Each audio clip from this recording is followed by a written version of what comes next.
Hey, okay. Good evening, good evening, good evening.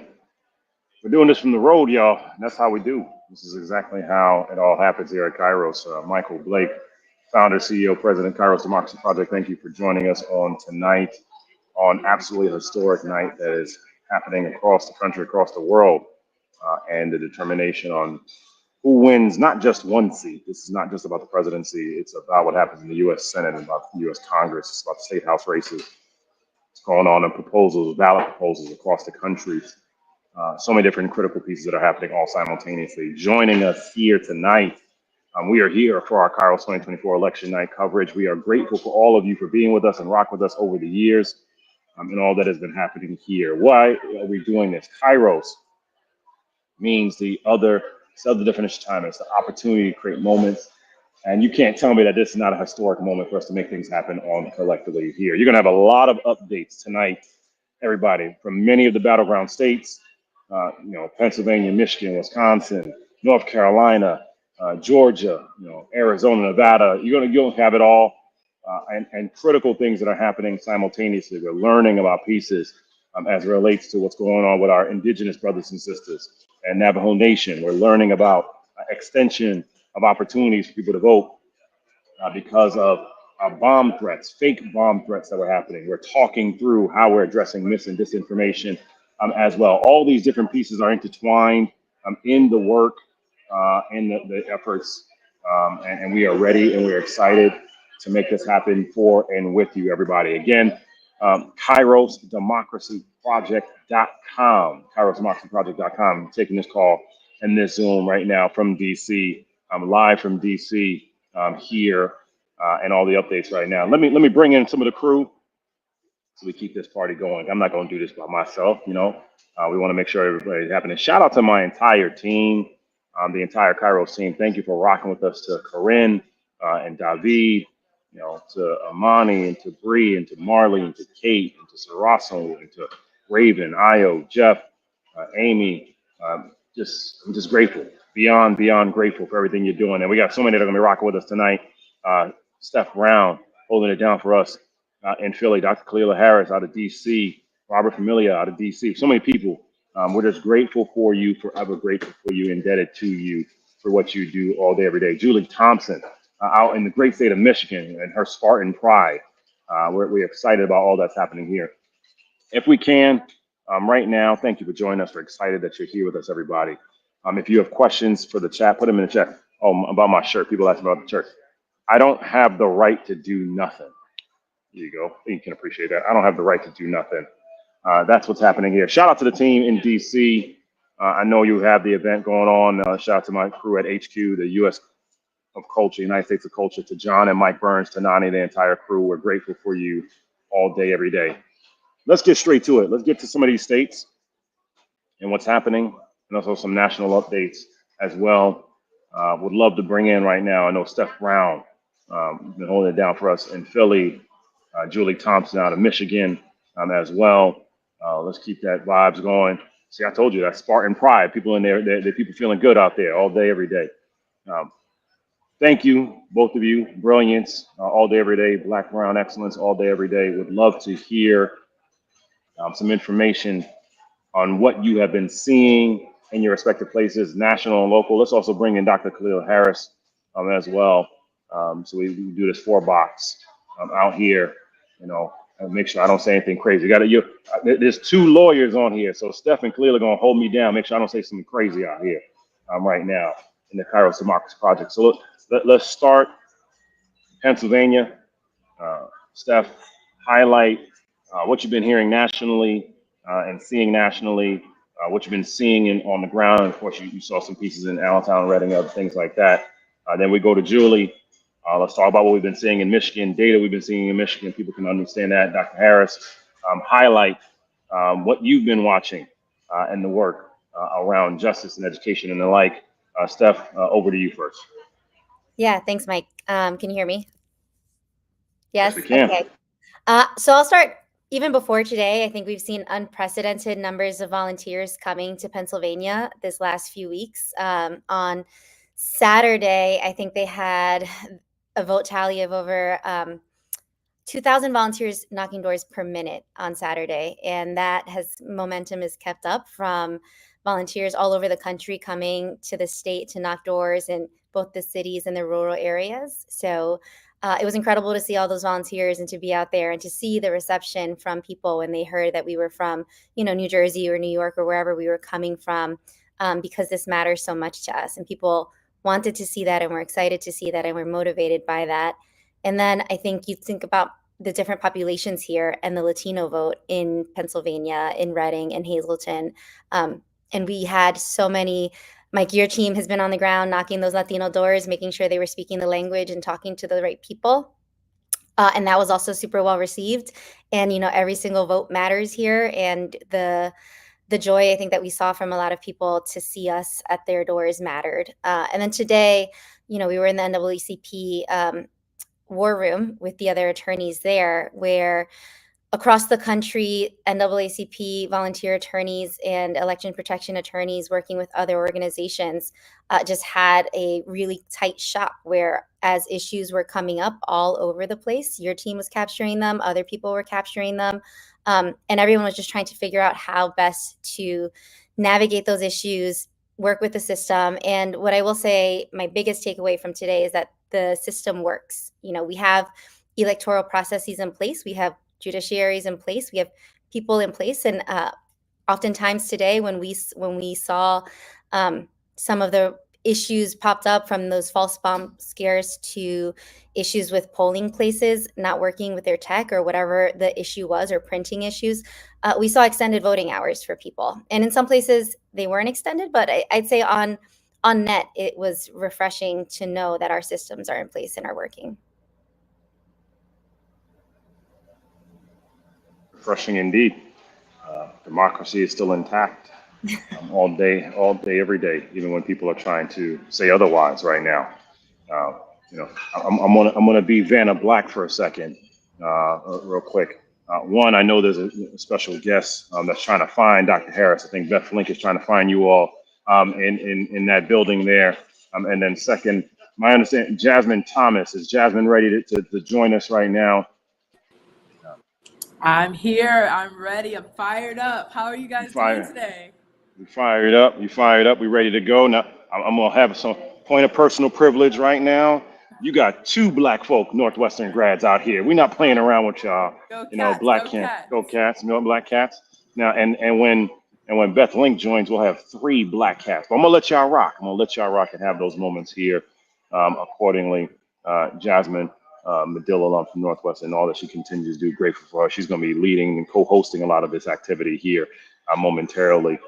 So proud, so excited to see her here. Let me go to Julie and Dr. Harris, and then Jasmine. We'd love for you to take it and run from there, and how we continue this conversation. Everybody, again, for those that are just joining us, welcome to KAIROS Democracy Project. We focus on the storytelling of democracy. That is why we are created and why we're here. As you've been seeing in real time, there's a lot of folks that don't want you to think about democracy. That's why we are here to do the work all day, every day. Julie Thompson, let's talk about what's happening in Michigan, data you saw in Michigan. Then let's go to Dr. Harris for more national updates. And then Jasmine, we'd love for you to take it in and lead from here. Julie. Yeah, hey everyone, good evening. Coming to you live from Metro Detroit. I spent the better portion of my day in the boiler room downtown and saw some pretty decent reports coming in. I have some numbers here. The IE in the state from Friday to today knocked 1 million doors, which is a record for them. That's huge in Michigan. Let's see, Black precinct turnout was 72% of expected election day vote as about 5 o'clock this afternoon. We are thinking, let's see, there was some swinging back and forth in terms of some certain precincts. We know that in the state that we have a very solid absentee and early vote cushion. We got a significant turnout ahead of election day today. And we are also, as of earlier today, not seeing Republicans catch up to that cushion of where we have been. As of 9 a.m., they were at about 4%, and then they trickled up about 5% at 11 or so. and then had a 2% jump a couple hours later and then plateaued there. And as of about 5:30, they haven't come out of that plateau. We are thinking that they would need to hit double digits of turnout today, about 13% of election day turnout, and we're not projected to do so. So let's see. The only issues that we were hearing were about lines on college campuses. My former alma mater, Michigan State, had some significant lines, but I do know that a lot of students remain registered where they are from. They don't typically vote on campus in Michigan State. It's a centrally located campus. It's easy to get home. But I do know that we were working on turnout there. We're seeing some returns come in. Kent County with Grand Rapids is looking a little red, to be expected.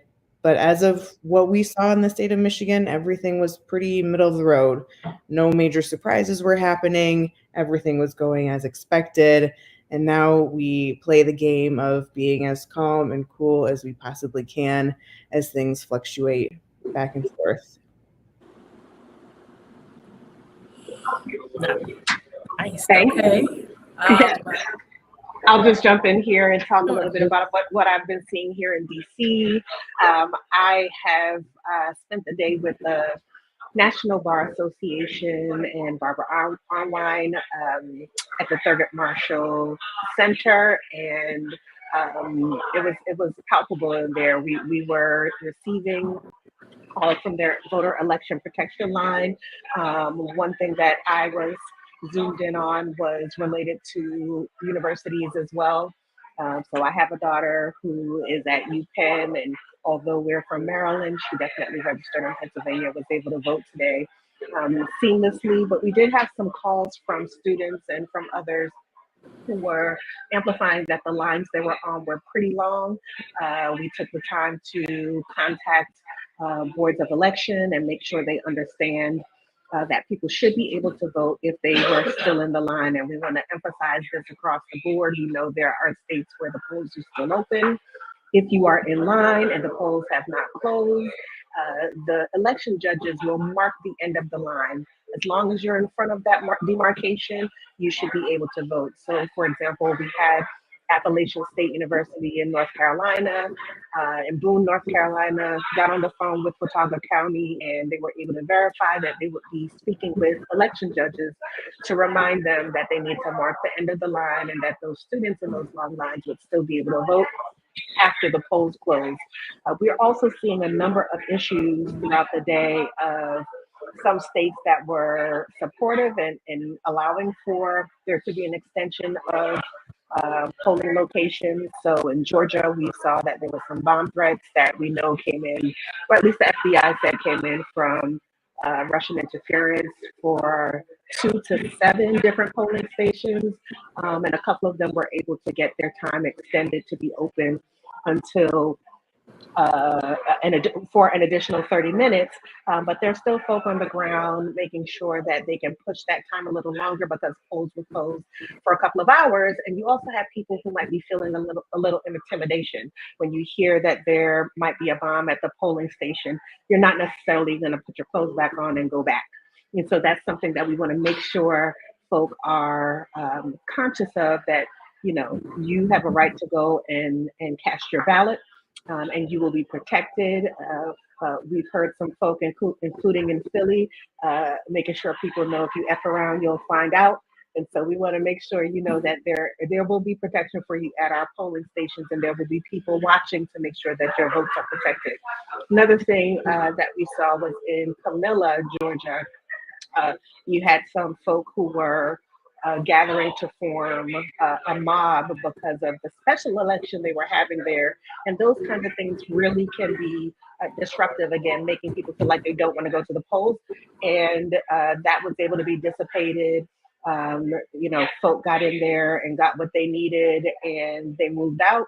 And so those polls will be open until 4 a.m. because of the disruption that they had there. So our folk around the country who are doing voter protection and election protection are making sure they're calling into every hotline, and there are people there to receive those calls and send attorneys out who can support. And so for the team lawyers on the screen, we're doing our due diligence to make sure that every vote is counted, and we're able to make sure not only our students, but our elders, formerly incarcerated, and people who may be under the impression that they're not able to vote, understand that they have access to the ballot.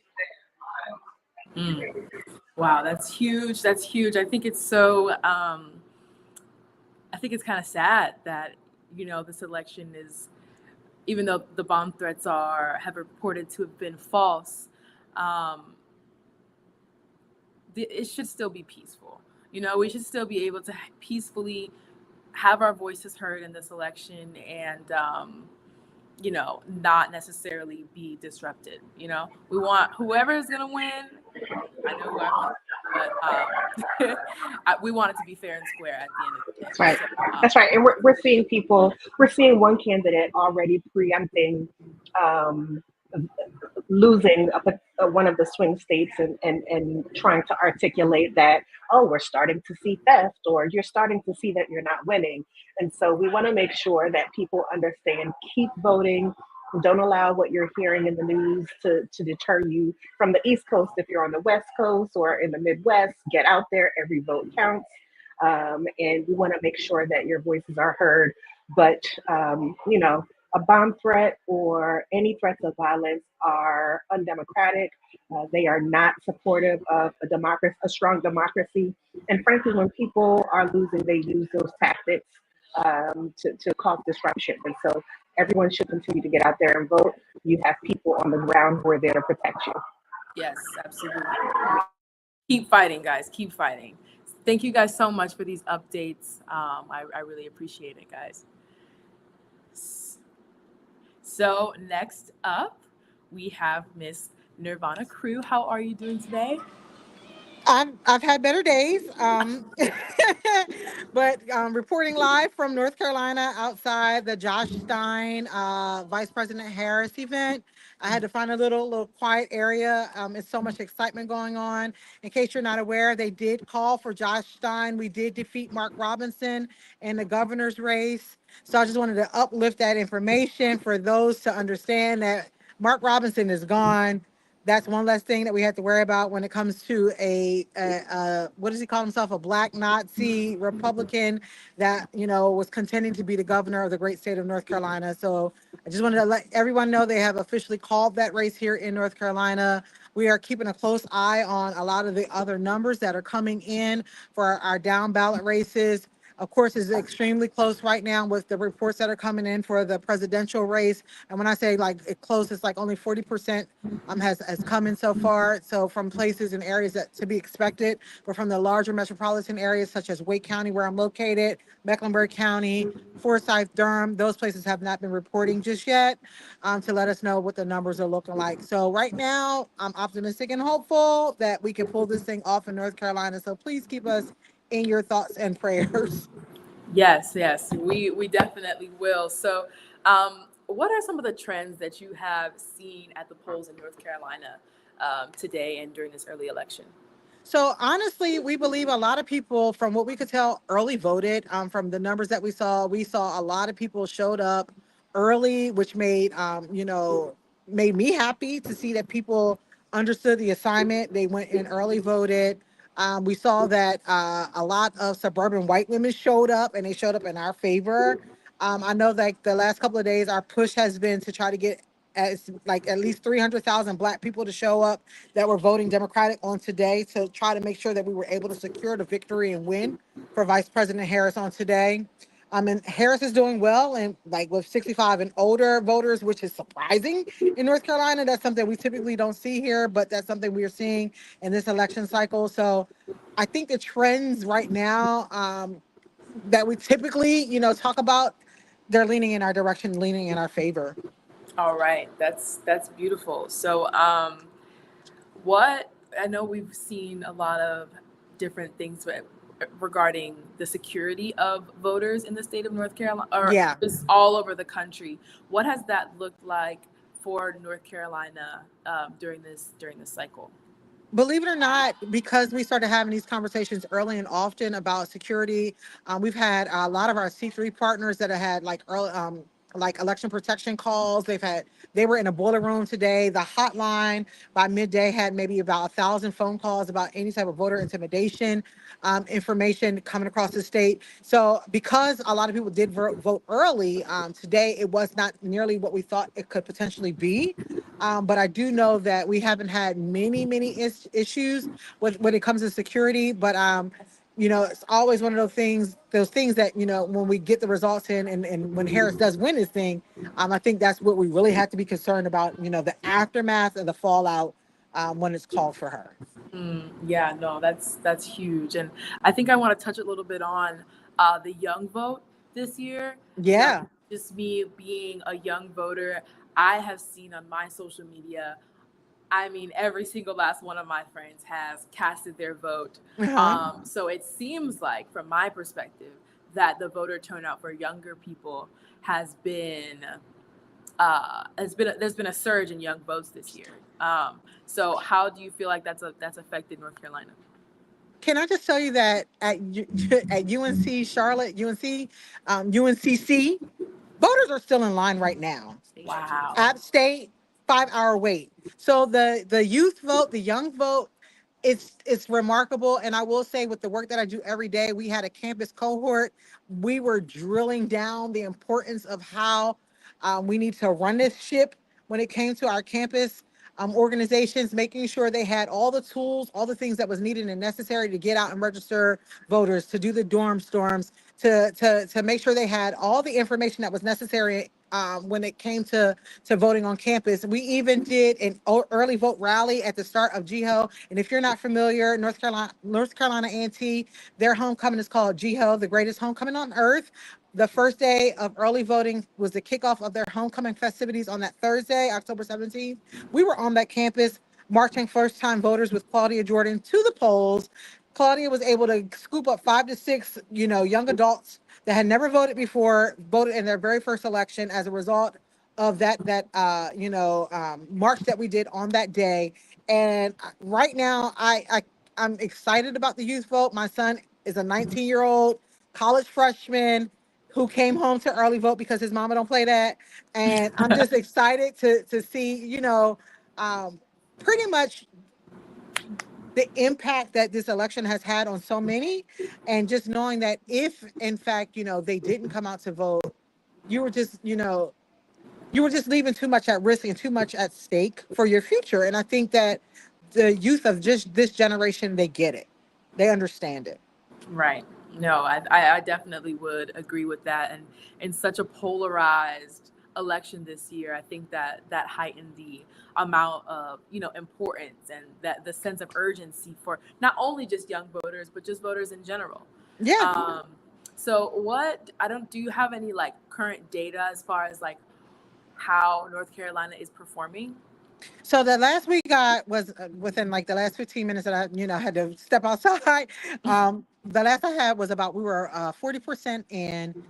She was just slightly down, but again, those were from areas of around the state that we don't anticipate necessarily going in her direction. Like I said, the larger metropolitan areas like Wake County, Durham County, Guilford, Mecklenburg, those areas are not reporting in just yet. And like I said, with UNC Charlotte being in Mecklenburg County, and you got those students still standing in line. App State was one of the schools that was impacted by Hurricane Helene. The fact that those kids are in a 5 hour wait on campus to go and vote speaks volumes. Not sure who they're necessarily maybe voting for, but I got a feeling that it could potentially go our way. It's just one of those things right now. You just kind of have to wait and see. And if anything looks like what it looked like today for Josh Stein across our state, I'm very, very optimistic that by the end of this week, we'll definitely know that it was her. Can't say by the night. By the end of the week, we'll know that it was her. Yeah, I think a lot of things, something that people look over so much is the fact that, it's 9:30 Eastern time. And we're only 40% done in North Carolina. Yeah. There is a huge population of people whose vote has not been counted yet. That's right. If you're feeling discouraged, you're feeling like, oh, I don't know what's going to happen. Don't feel discouraged. Be not dismayed. I feel like we have a strong opportunity here For me, I've done this election work for extremely long time. I feel different this time around than I did in 2016, waiting for results. In 2020, sitting at home waiting for results. I feel really different this time, with the hopes that this one is ours for the taking. I really feel it in my spirit that this country understood the assignment. They know that it's a new way forward, and we absolutely can't go back. We cannot go back. And And as if a we, point of personal privilege, if by chance, God willing, she pulls this off in North Carolina, will be one of the 16 presidential electors for the state of North Carolina. So I'm extremely hopeful that she takes this thing so that I can make history along with her to help solidify this thing as going into the electoral college for her. that is huge. That is huge. Yes. So best of luck to you. Thank you so much. Of course. Is there any final comments, anything that you want to add before we switch over? Just keep us in mind. Understand that numbers are still coming in. We're watching this thing diligently. I'm ping ponging between 3 different places. Got a couple other little press junkets that I have to hit. We're gonna win this thing. God willing, we're gonna win this thing. Yes. No, I completely agree. So we got this. Keep the faith. Thank you. Thank you so much. Thank you so much. You have a great one. All right, guys. That was amazing, honestly. Just hearing someone so positive, it's helping me keep my spirits up. So that was great. So next up, I believe we have Miss Beth Link. Or hi, you're back. We have Beth Link, the executive director of When We All Vote. So she should be hopping on here in just a moment. Feel free to talk in the chat. I'm seeing everybody, saying hello. I would love to just start this conversation, keep the conversation going in the comments. And hello, Miss Link, how are you? Hi, I'm doing very well. How are you? Good. So where are you in America on this election night? I am in Washington, D.C. I'm at the HQ house here in D.C. And as you can kind of probably hear a little bit, the energy is high as folks are watching the results come in. Okay. And so, what are some things that you've seen as far as the voter turnout up until this point, all over the country? Yeah, so I'm the executive director of When We All Vote, and When We All Vote was founded by Michelle Obama in 2018. And so for the last 6 years, we've really been on a mission to change culture around voting, increase participation in each and every election, and close the race and age voting gap. And so for this cycle, I've been around the country talking to young voters, particularly first-time voters, HBCU students, college students, young, and some seasoned voters about what are the issues that they care about and what's really motivating them. And so last week we were in Georgia hosting a rally with Mrs. Obama and really specifically focused on first-time voters. And what I will say, we had hundreds of Spelman students and students from Clark Atlanta University and students from Morehouse. Oh, are you for Clark Atlanta or Spelman? Spelman College. Yes, okay, ma'am. All right. Yes, 2021. I love it. The Spelman College women were showing out. It was something to see. But the energy was really high, and it was really great to see and hear how clear-eyed these young first-time voters were about the issues that they were voting for, and incredibly passionate. And so as we're starting to see results come in, I know some of the exit polls are showing that those issues are really top of mind for folks, and that's pretty consistent with what we've been seeing, as we've been out in the field. Okay, and so what should voters know about the timeline for the results in these upcoming days? Yeah, it might take some time, and so we need to be patient. and we need to kind of stay calm and focus on the facts. And as the results start to roll in, it is going to, we know that there are some states like Nevada and Arizona that are going to take more time to calculate results for races like the presidential election, and even some of these ballot measures might take a little bit more time. So we got to just be patient and wait until those final facts come in. This is also a really important season and time period to not get distracted by mis or disinformation. Check your sources, make sure you're sharing trusted information. And when we all vote, we're posting a lot of historic wins and results as they are coming in, and we'll keep folks posted throughout the day and throughout the evening. The other thing I will just say is that for many folks, there are a lot of folks that are still in line. And if you got in line before the polls closed, know that you can stay in line and you can continue, you can vote, and you have a right to do that. So stay in line for those folks that are still in line. And while we are talking about polls closing, that doesn't mean that if you're in line, you can't still vote. You can. So stay in line so that you can make your voice heard. Absolutely, absolutely. And so,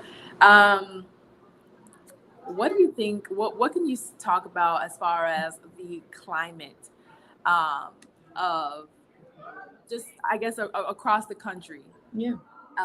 As we approach this election.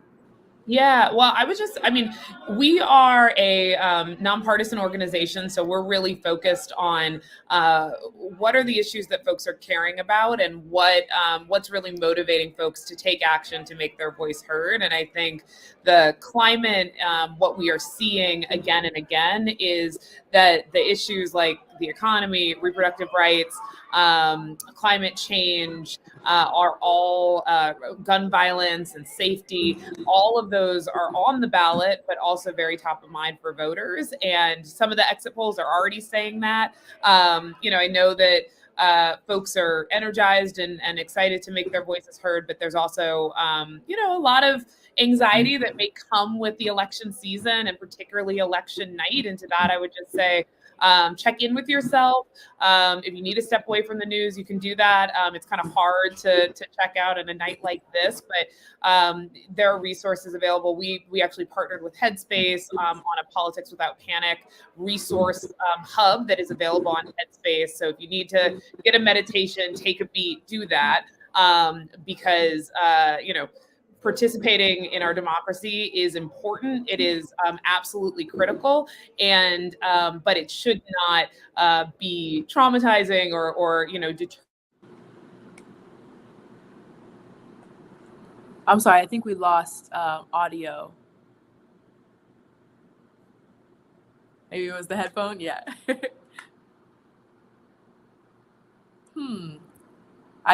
I can't hear.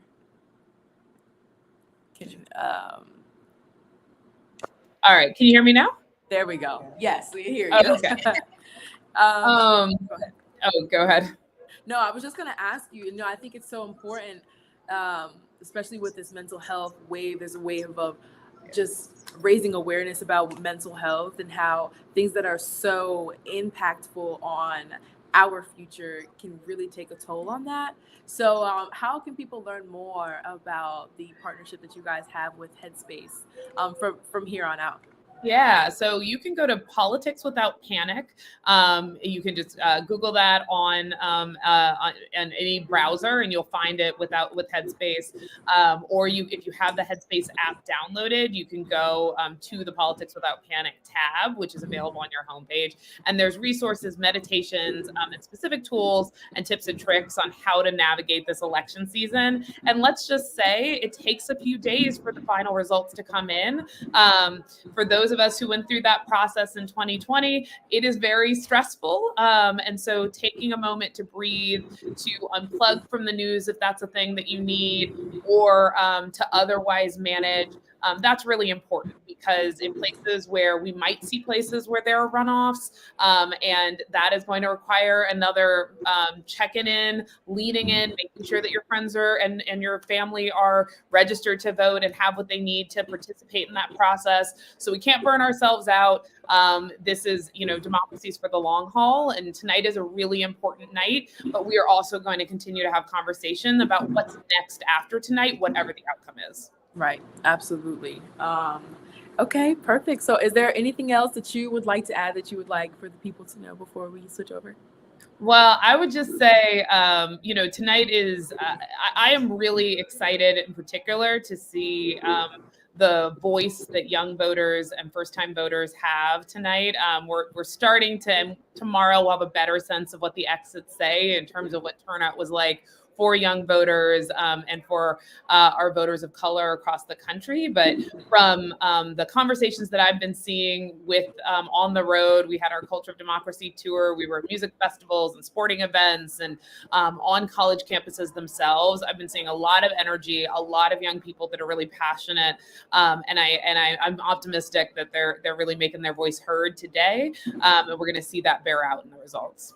Oh, amazing, amazing. Well, thank you so much, Beth, for taking the time to chat with KAIROS Democracy Project. We appreciate it, and let's keep this energy going. Seriously. Let's go. Let's go. Thanks for having me. Of course. All right. I found my selfie light. Ooh. Technical difficulties, guys. Here we go. This is a way better lighting. Okay, great. So next up, we have Miss Tanya Clay House getting ready to join us. She is the chair of the KAIROS Democracy Project's legal. So I'm super excited to talk to her. I think she's coming on right now.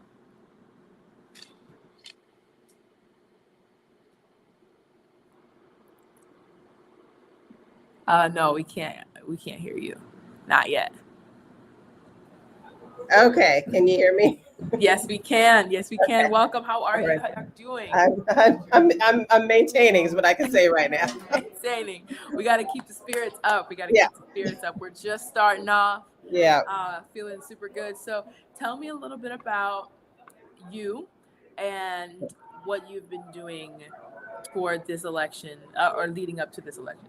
Sure. Yeah. So as indicated, I'm chair of the KAIROS Democracy Project, also CEO of Playhouse Consulting, also making sure that I'm protecting the vote. I'm chair of the civil rights section of the National Bar Association as well. And so trying to make sure I'm connecting the dots between a lot of the work that has to be done on a policy level, but also people understanding why our democracy has to be preserved constantly, that we can't just sit back and enable and think that we can allow others to actually take our power. So what I've been doing is keeping busy. That means that, as I said, just kind of working on different levels, whether it is in different policy issues to talk about education, about Project 2025, about how this is actually something that is really directly impacting the Black community, that this is something that was directed against us. And so informing people about that, also, as I said, informing people about our rights, about the right for us to be empowered and be empowered in this democracy, to show that we are the ones that can control this narrative. So working on that level, which meant that today I've been up for a long time, as most of us have been. Yes. Today I have been working. I did two shifts. So I was up working the Nonpartisan Election Protection Coalition, a coalition that I helped to create, develop back. It started in 2000. And I was one of the ones that helped to really evolve that coalition onto what you see right now. And so I was in the Legal Command Center working, I'm sure many people heard about a lot of the bomb threats that are going on, poll places generally not opening at the time that they should have, 2.5 hours late. So we were working with local council. I was calling the mayor of Louisville to work on issues, who just happened to be a former high school classmate and college mate. So it was an easy call. I was like, what's going on there? So, working on that, working on the Georgia bomb threats. As we know, there are other bomb threats that are going around now in Arizona, Florida.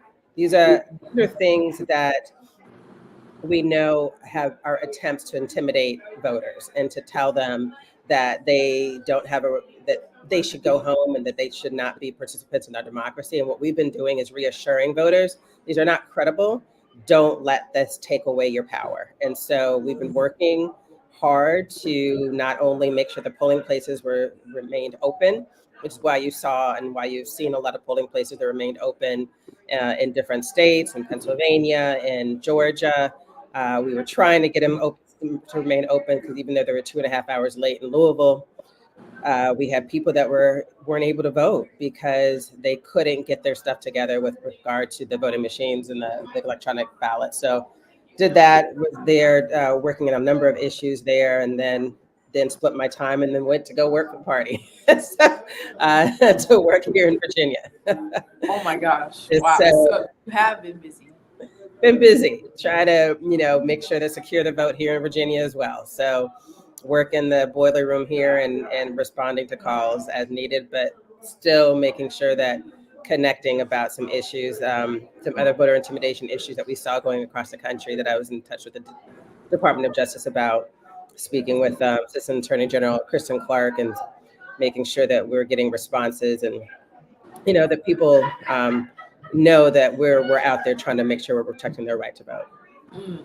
And so when you were reaching out to people, local, officials, what did you hear about like the response or the impact that like these voter intimidation efforts have had on voters, on people? Well, people were determined. I mean, this is why they were calling in, because they said, yo, what is going on here? They were calling in after having waited for 2.5 hours and saying, I'm still trying to vote. I mean, this is how determined people were to vote. And so that shows you the enthusiasm that was there and that has been there. And, as we're calling, it depends on the state. Certain election officials are more responsive and amenable than others. We were heartened about, again, what happened in Georgia with the bomb threats, that they actually took it upon themselves in Fulton County and in DeKalb to extend the polling place hours. So that was good. And we didn't have the same result in Louisville, in Jefferson County in Kentucky, but we did, we've seen, other things that happened in Pennsylvania. So we know that there was a lot of good relationships that were established between the Election Protection Coalition organizations, the local, the groups on the ground who are handling this. So that was really critical to have those direct connections. But again, people, they were calling in for a reason, because they wanted to make sure that their vote was counted. And we did have, people being, literally when I was driving here, I was being told that a young person was being told that they needed to turn around, go home, and come back and vote tomorrow. And What? I just stuttered. I said, I'm stuttering right now. So it's one of those where, fortunately, the young voter called her mother, who then called the National Bar Association hotline. And my mentor, Barbara Arnwine, who is former, president emeritus of the Lawyers Committee, was telling me about this. She said she told her to turn back around, go back in, demand that you can vote, not, even if it's provisional ballot. Apparently her name is similar to her mother's name. And so they were making that excuse that she couldn't vote, that she had to come back tomorrow. And I said, that's not how this works. No. So obviously, these are the types of things that, this is just one, not everything like this gets reported. She was bold enough and, good enough to call back in. And so, yes, she went back. So this kind of stuff is still happening. It's still happening. Wow. That's, I've never heard that before, ever. So every year, I think there's stuff that I'm not going to hear. And then I keep surprised. I don't know why I think that. Every year there is something else. And I say, seriously, that we're there, that this is, now we're doing this, so that is where we are. I think it's become more emboldened, enabled by, particular candidate. We were actually dealing with white supremacists in Georgia, who were um,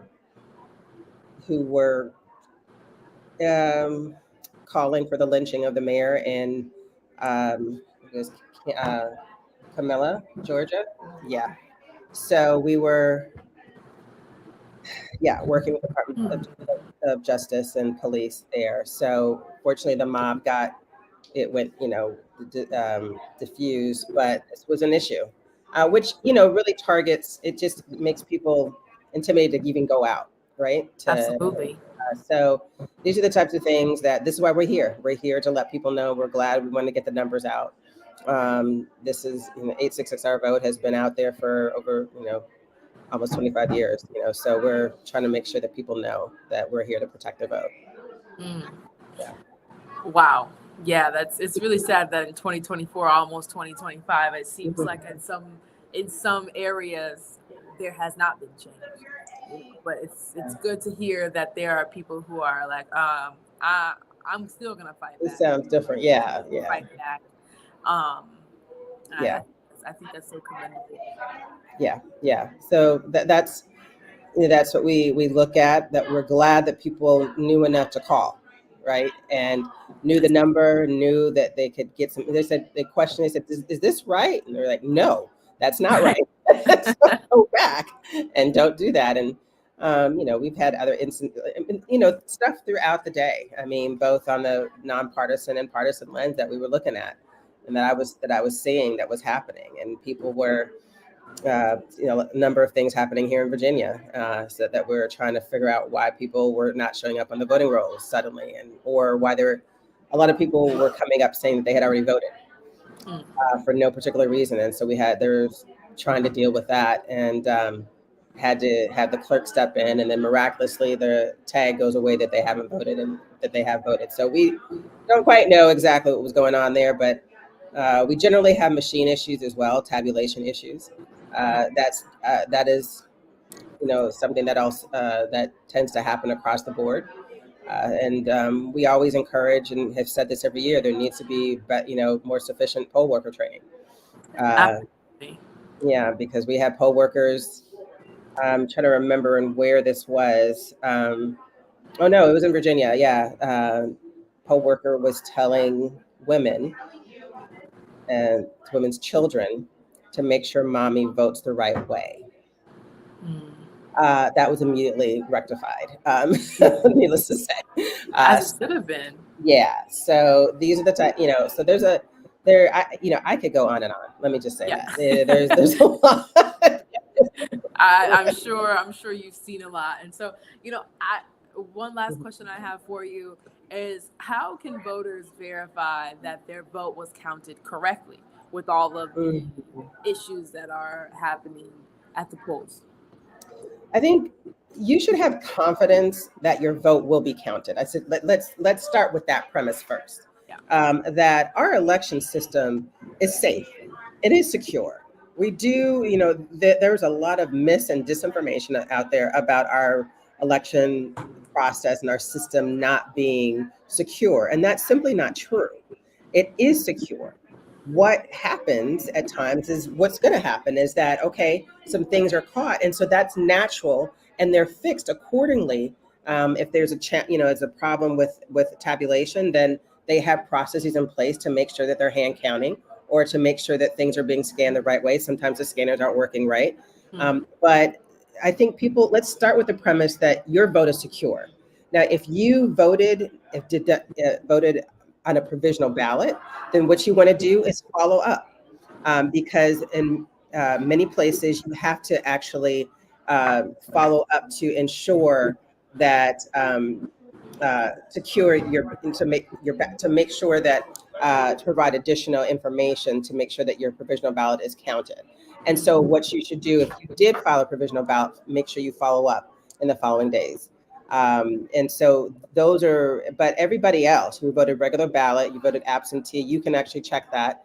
And so you should start with the premise that your vote is secure. And so let's not go into this thinking that people, we don't have a secure election. That's misinformation that's been put out intentionally to discourage people from voting. And fortunately, we've seen the long lines. Despite the bomb threats, people were staying in line. And so they came back. And so I heard about that in Philly. They were like, to hell with that. We're staying here. And they're voting. And they stayed through the bomb threat. So that is, heartening to hear. Sad that they had to deal with bomb threats, Yeah. right? But people should know that they wanted their vote to be counted. Amazing. Well, Tanya, thank you so much for Yeah. joining us today. Are there any other things that you would like for the people to know? I just, again, want people to remember that this is our democracy and that we have to continually fight for it. We have to continually engage. We can't sit on the sidelines and expect that it's going to just be there. Because if that's the case, then we're giving up our power. And we're saying to others that, oh, you can take it and do it as you want with it. And if we want to change, then we have to be involved in order to make it.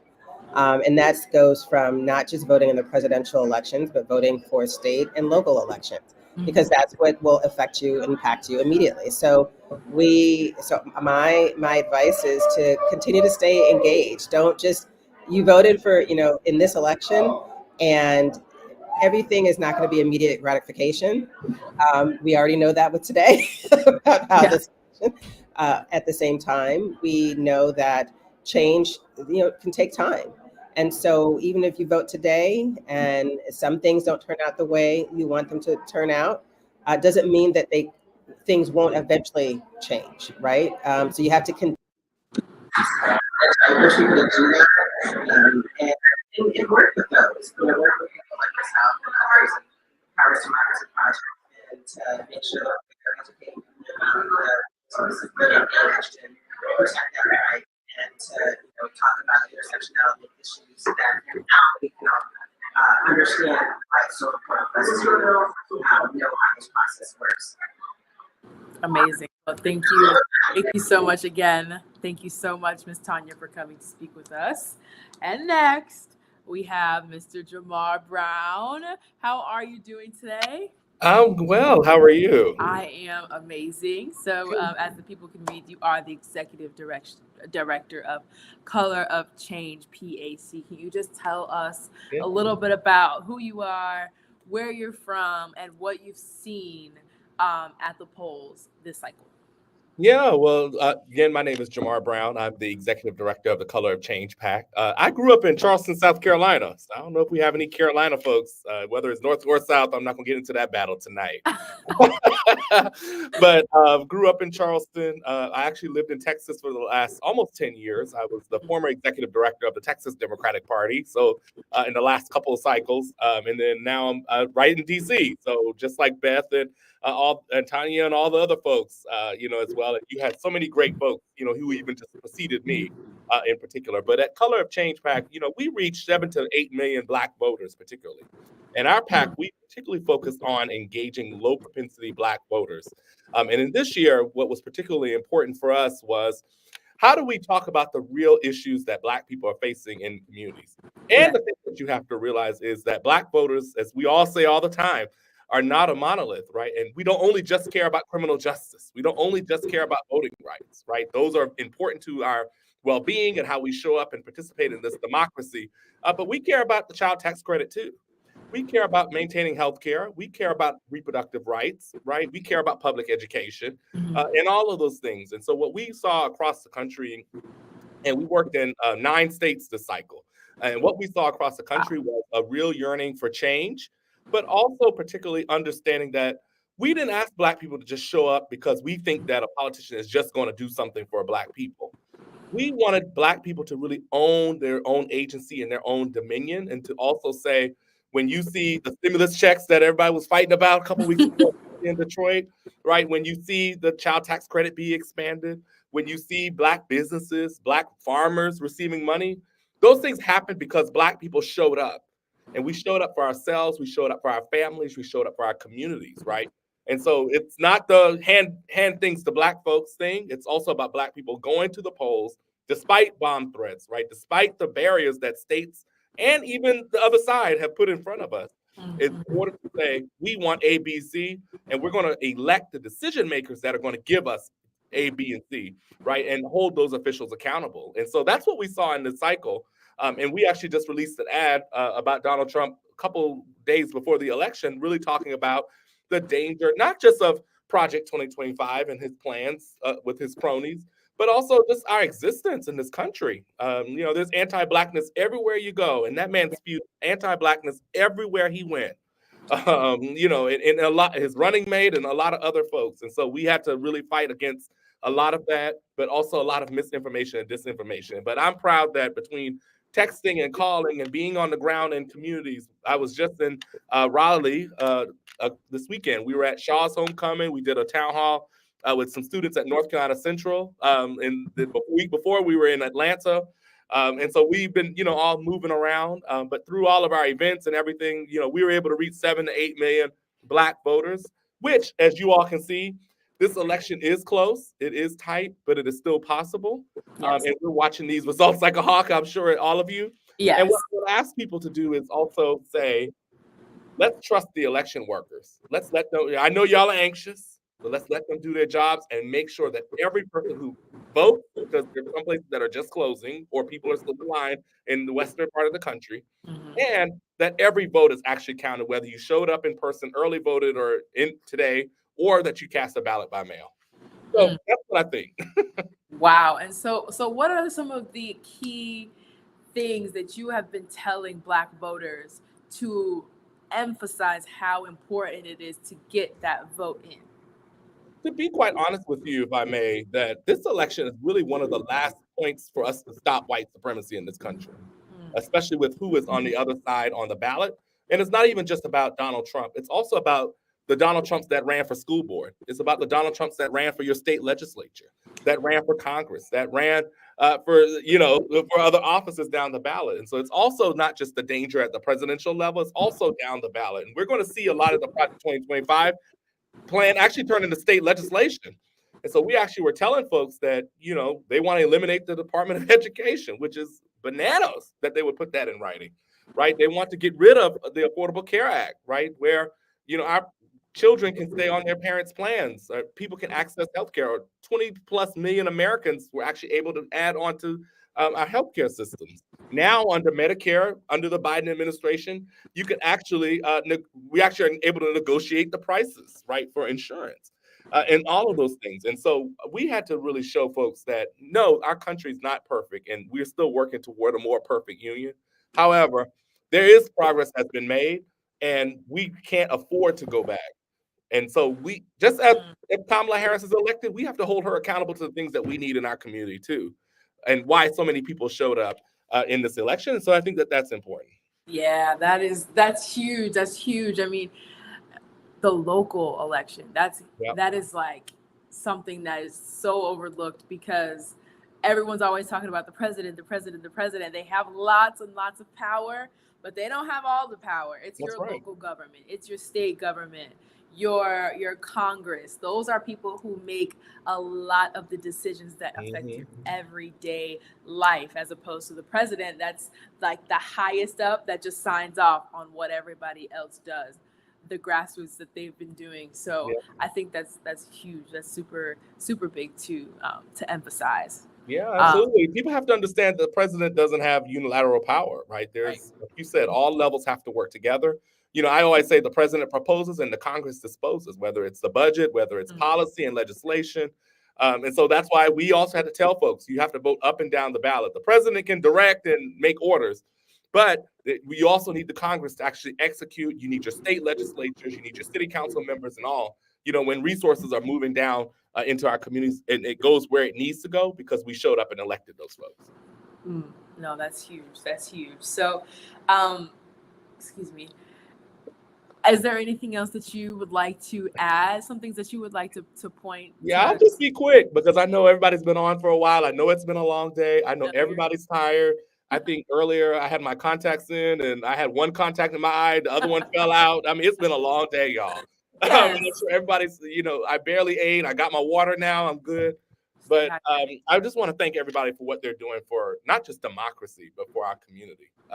We showed up and showed out across the country in this election, particularly Black voters. We have carried I will say, the Democratic Party for a long time. And I think that's showing up today, where you saw North Carolina. I think Nirvana was on here before me, where they won their governor's seat, right? Despite, someone saying that they were, really pushing the Trump agenda. And so, for me, that's what it's about. It's about us showing up and us being positive and showing up every single time. So I want to thank everybody for showing up. I want to thank everybody if you sent texts, if you did calls, if you knocked on doors, maybe if you got into it with people on social media, whatever you did to get people to the polls.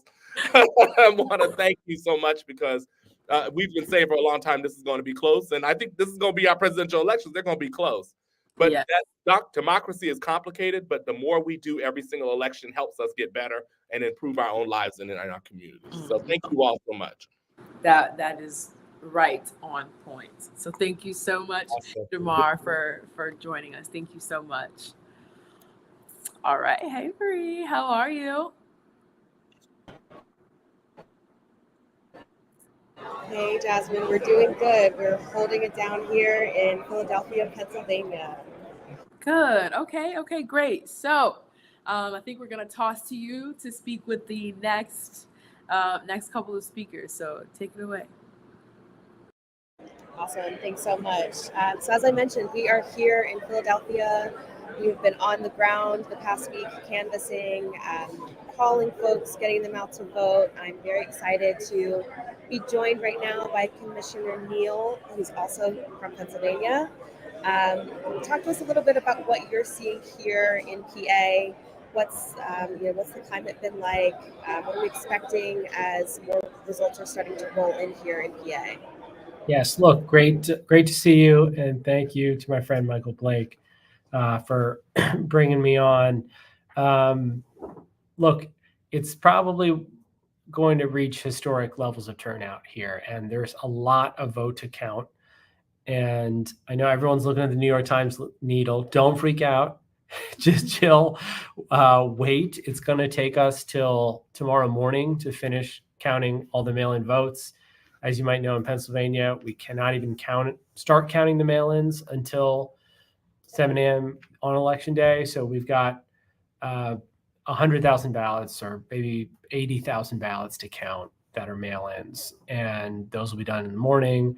We were only about a fourth of the way done through the count, but I'm in Montgomery County, which is the largest suburb of Philadelphia, about 5,000 people, and I serve as a county commissioner and chair of the Board of Elections.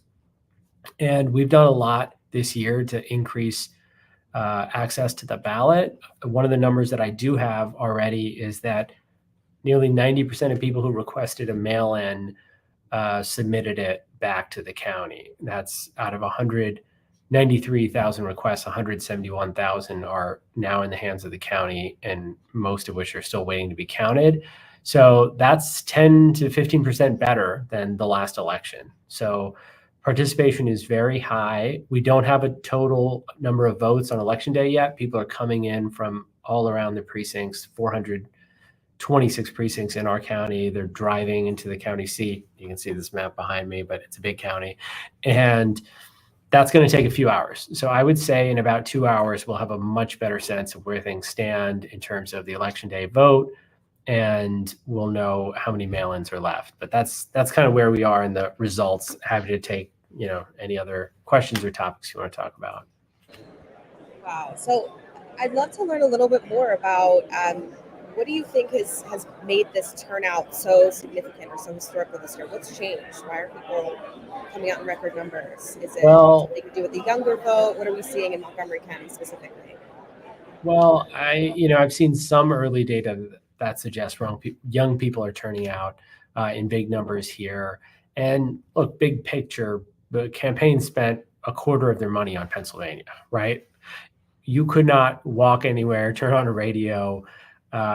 You could not walk by anywhere that had a TV in it. You didn't even have to have your own TV on without hearing, a campaign ad everywhere you go. So I'm sure that had an effect, but we've also done a lot of work in organizing, and I've talked to Blake, knows a lot about what we've worked on. We've expanded satellite offices. We've made voting easy. In Montgomery County, we have a mobile satellite office. We showed up on colleges' campuses where people voted on the spot.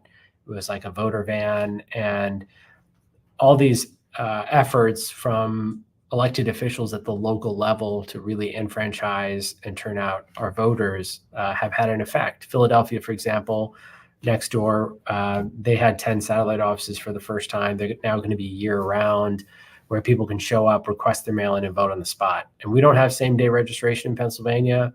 We don't have early vote in Pennsylvania, but because of local leadership, we've effectively been able to create that during the last 6 weeks. So all of that has made a difference procedurally in turnout. And I think that, combined with the recognition that Pennsylvania could be where this election is decided, has turned out, a lot of people to the polls. Have you been able to get a sense for what the timeline might look like for getting these ballots counted? And if so, how's this differing from what we saw in 2020? So it's going to be faster than 2020. We've done a lot of logistics work to speed it up. It still is going to take, like I said, till tomorrow morning for us to really have all of it done in our county.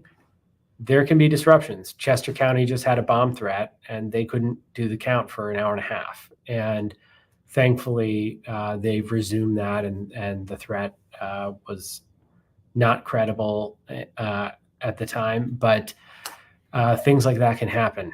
But we're working very hard to count things as quickly as we can, and I think we should have the unofficial results by tomorrow morning. There will still be a number of ballots, including military and overseas ballots, that have until November 12th to come in. There's provisional ballots. There may be ballots that have been damaged that we need to put aside and count afterwards.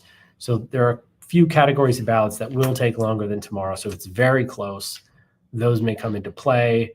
Hopefully we're not in court. Hopefully, Rudy Giuliani and friends don't show up at the Four Seasons Total Landscaping again. But I think, we should have most of the results by tomorrow morning. Fantastic. And overall, what are you looking to expect as far as turnout, both countywide and statewide? So this is a good question, and I see this. Look, I think we're going to break 80+% turnout here, maybe 85% in Montgomery County, which is astronomical, and that'll probably be the best in the state. So if we see similar numbers in the Philly suburbs and in Philadelphia, that could make the difference in a big way. And, it looks like the vice president is losing a little bit of the margin that President Biden had in his hometown in Scranton. And if there's a place that she's going to make it up, it's going to be in Philadelphia and the suburbs. I don't have an idea of the overall statewide turnout. I really, more familiar with the Southeast. Okay. All right. And any final thoughts or words for us as we're getting into the late night? What can you say to us as everyone's anxiously awaiting results? I'll just say, look, I think a lot of people put it all on the field, and they did the work. They organized. Many of you here have been, so committed to the good work of democracy and what it takes to turn out our communities. My county, I'm the first Indian American to serve in this position. My colleague's the first Black woman. We've done a lot of work to turn out communities of color, and that's really critical, as we continue to think about, what we need to do to enfranchise all of our citizens. But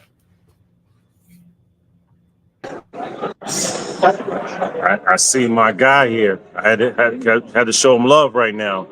I couldn't let you two Pennsylvania folks just have all the fun right now. How you doing? Honorable, how you doing? How you holding up right now? I'm good. As you can imagine, it can be somewhat stressful being a Pennsylvania election official right now. But I'm watching the numbers. The team is processing everything. There's a lot of votes to count, and we just got to be patient. And I think by the morning we'll have a good sense of where we are. I was almost daily. First, I'm just proud of you, and thank you for what you're doing for democracy. I just got to say that out loud. and what you did before all this in terms of mobilizing and leading South Asian leaders across the country. So just grateful for that there. I've been trying to explain to folks because of Article 77 in the legislature that you can't start counting ballots that came in absentee until today. So I know you mentioned this a few moments ago, but if you could just remind people on why it takes time and why they have to be patient in Pennsylvania, that'd be immensely helpful. Yes. So look, Republicans in the legislature refuse to allow us to pre-canvass. This is basically, they won't even let us open the envelopes until the election day. And even if we just had one day, Michigan just passed a law, they have 8 days to start counting the mail-in ballots. Even if we just had one day, we could have the results tonight. But they won't do that. And there's a serious problem in the Republican Party where they're spreading misinformation about the elections. They're sowing doubt. Donald Trump is tweeting tonight that there's cheating going on in Pennsylvania and Philadelphia, that he's sending law enforcement. If you ask any law enforcement agency, they don't know what he's talking about. They want to create a system where there is time to sow doubt, and that is why they have not allowed us to start counting these votes. So that can only be solved through the state legislature. That can only be solved if the state Senate is flipped. There were a number of seats that were up. Paying attention closely, I have a great friend, Patty Kim, who's the first Asian American in the legislature. She's running for the Senate in Harrisburg. I think she has a good shot to win. There's an important race in Erie and a couple others around the state. But we've got to get engaged at the local level in order to make sure we have laws that can help protect our voting rights, and that would be one of them. Well, if we can, if we can do a 4-box, I know my brother and leader, we're about to bring him in right here as well. I thought I had the best shirt out here. I got to run about my shirt game. I got to give an update there's a bunch of people waiting downstairs, so I got to show up in the room.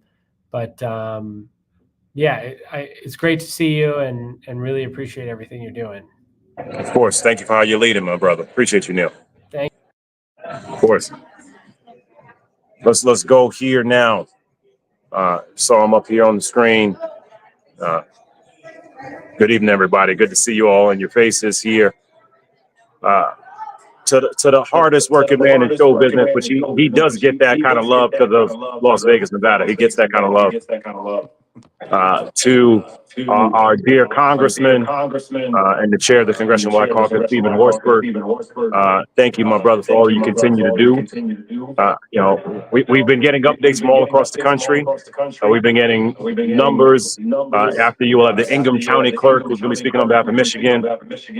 I think it's important to give people context beyond just the presidential, what's happening with these House races. So, Chairman, thank you for your leadership. What's happening in Nevada? What's happening in these House races? What are we thinking about for Black vote? Chairman Horsford. Thank you, Brother Blake. It's good to be with you. And thank you for everybody all around the country who's doing and has done the work to lead up to tonight and the days that follow. Look, Nevada is not unlike any of the other battleground states in that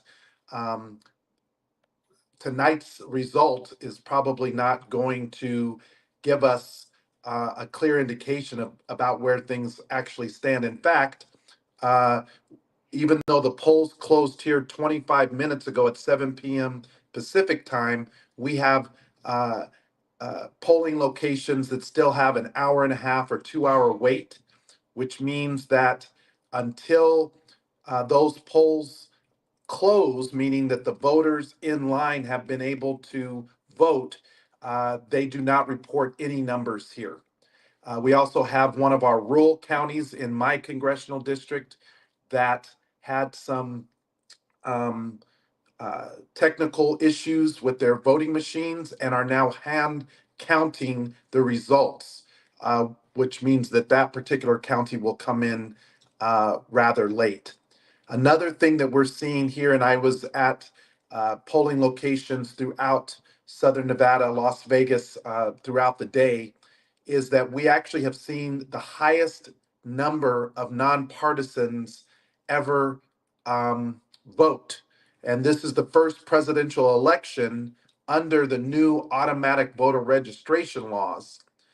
And what this essentially means is that voters who registered, particularly at our Department of Motor Vehicles, were automatically registered as nonpartisans unless the voter asked to be registered as under a specific party.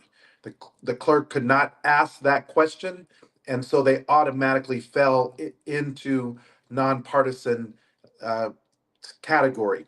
So we now have more than a third of our electorate, more than Democrats, more than Republicans that are registered as nonpartisans.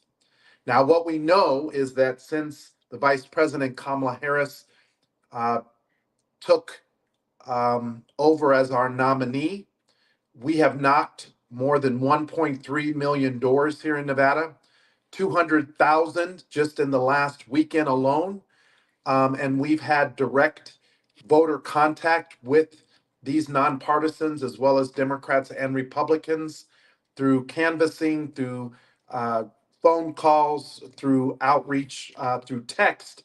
And what we do know is that these voters, nonpartisan voters, skew younger, they're more diverse, and that typically means they will fall as traditional voter basis within the Democratic Party. So while it looks like we won election day, meaning Democrats beat Republicans, what we don't know is how these nonpartisans are voting. It's my expectation that they're voting for Kamala Harris, that they're voting for me, that they're voting for Jackie Rosen for the U.S. Senate. But until we see some of these early indications, we just simply will not know. The other thing that I will just share with you, Brother Blake, is that we have had a strong ground game here with the culinary workers, with all of our unions, the AFL-CIO, again, making sure that we move those labor households and those voters that needed to be moved. And I believe that we've done that successfully. As we wait for the other states, Michigan, Pennsylvania, Wisconsin, Georgia, to come in, I'm optimistic and bullish that we will deliver Nevada for our Vice President Kamala Harris. I'm also hearing good things about us picking up races for our Democratic majority in the House. We're just 4 seats away from taking the majority and making Hakeem Jeffries the next Speaker of the House of Representatives. We are looking good with Shamari Figures down in Alabama. We expect to pick up a new district in Louisiana, several districts in New York and California. And so all of these are races that we are watching closely. But again, it's going to be determinative based on how some of these nonpartisans vote in these battleground districts. So more to come, but I'm about to actually go back out to the culinary workers. Again, they've been out all day talking to voters, getting them to the polls. So I'm going to go out and congratulate them and to thank them for all of their hard work and their support as we wait for the final results to come in.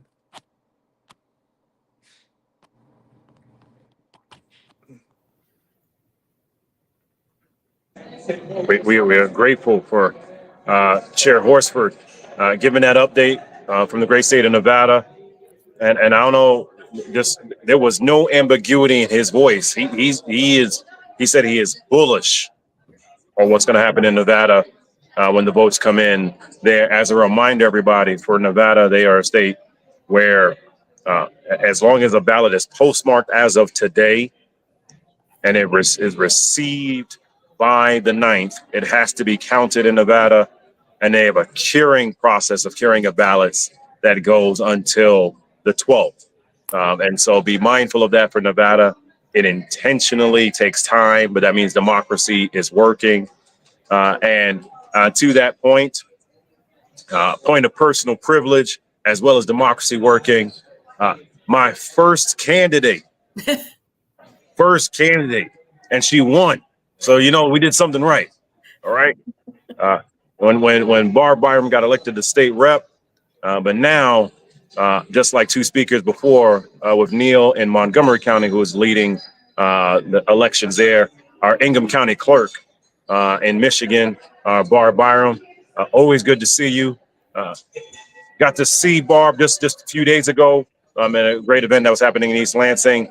Madam Clerk, it would be great for people to hear this KAIROS Democracy Project, our nonpartisan conversation about what's happening across the country. What are you seeing in terms of the numbers that have been coming in, ballots coming in? There was a lot of questions around Michigan State the last few days. So that kind of data would be immensely helpful. Madam Clerk.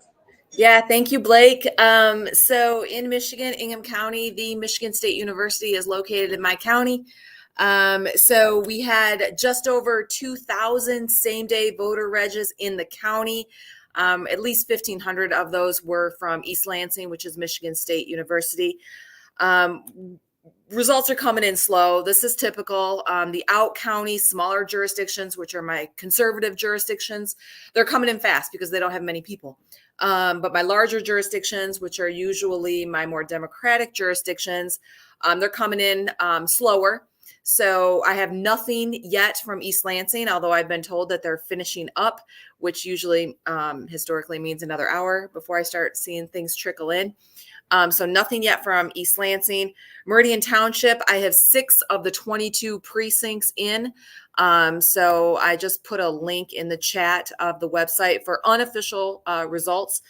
Lansing, City of Lansing, another large jurisdiction in my county. I have 8 of the 32 precincts that have reported, but I do not have any AV, absent voters, or early vote totals for my 3 larger jurisdictions, which is Lansing, East Lansing, and Meridian.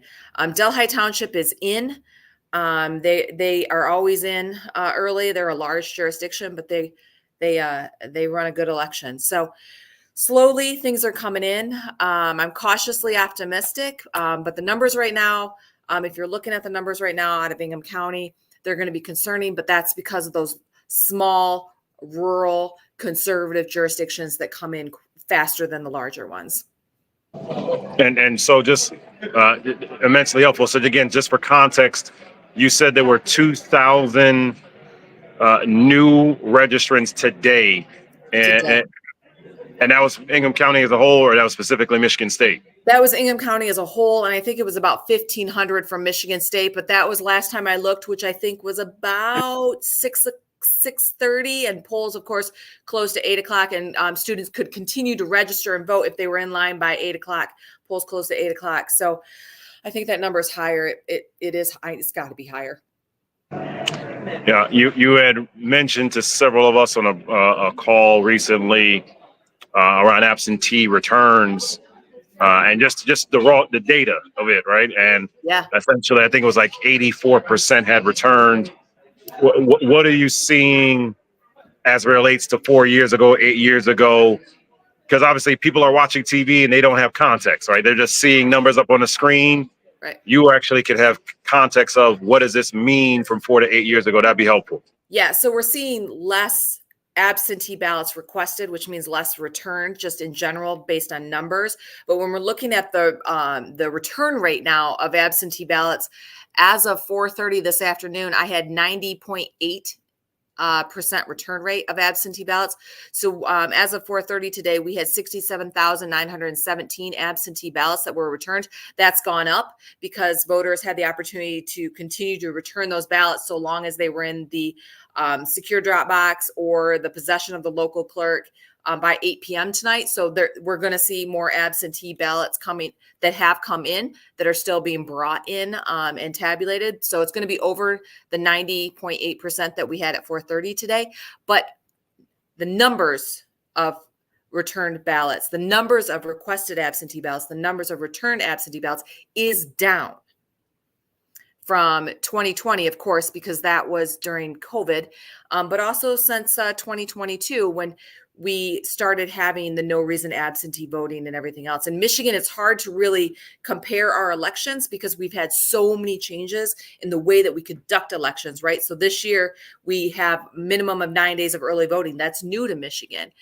2 years ago, we had no reason absentee voting. That was new to Michigan, or more than 2 years. 4 years ago, we had no reason absentee voting. So that was new to Michigan. So it's hard to really compare the elections just because voters have had more of an opportunity to exercise their right to vote as the years have progressed.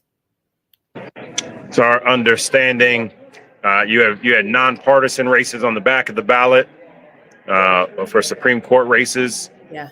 I was looking at it. It appeared that those might have been called by now. I'm not sure if that's the case. Yep. As of yet. Yeah, that is the case. So depending upon jurisdiction, they could be on the back of the ballot or they could have been on the front of the ballot. It does depend upon jurisdiction. But MERS is the Michigan Independent Source of News and Information, called Bolden and Thomas victories.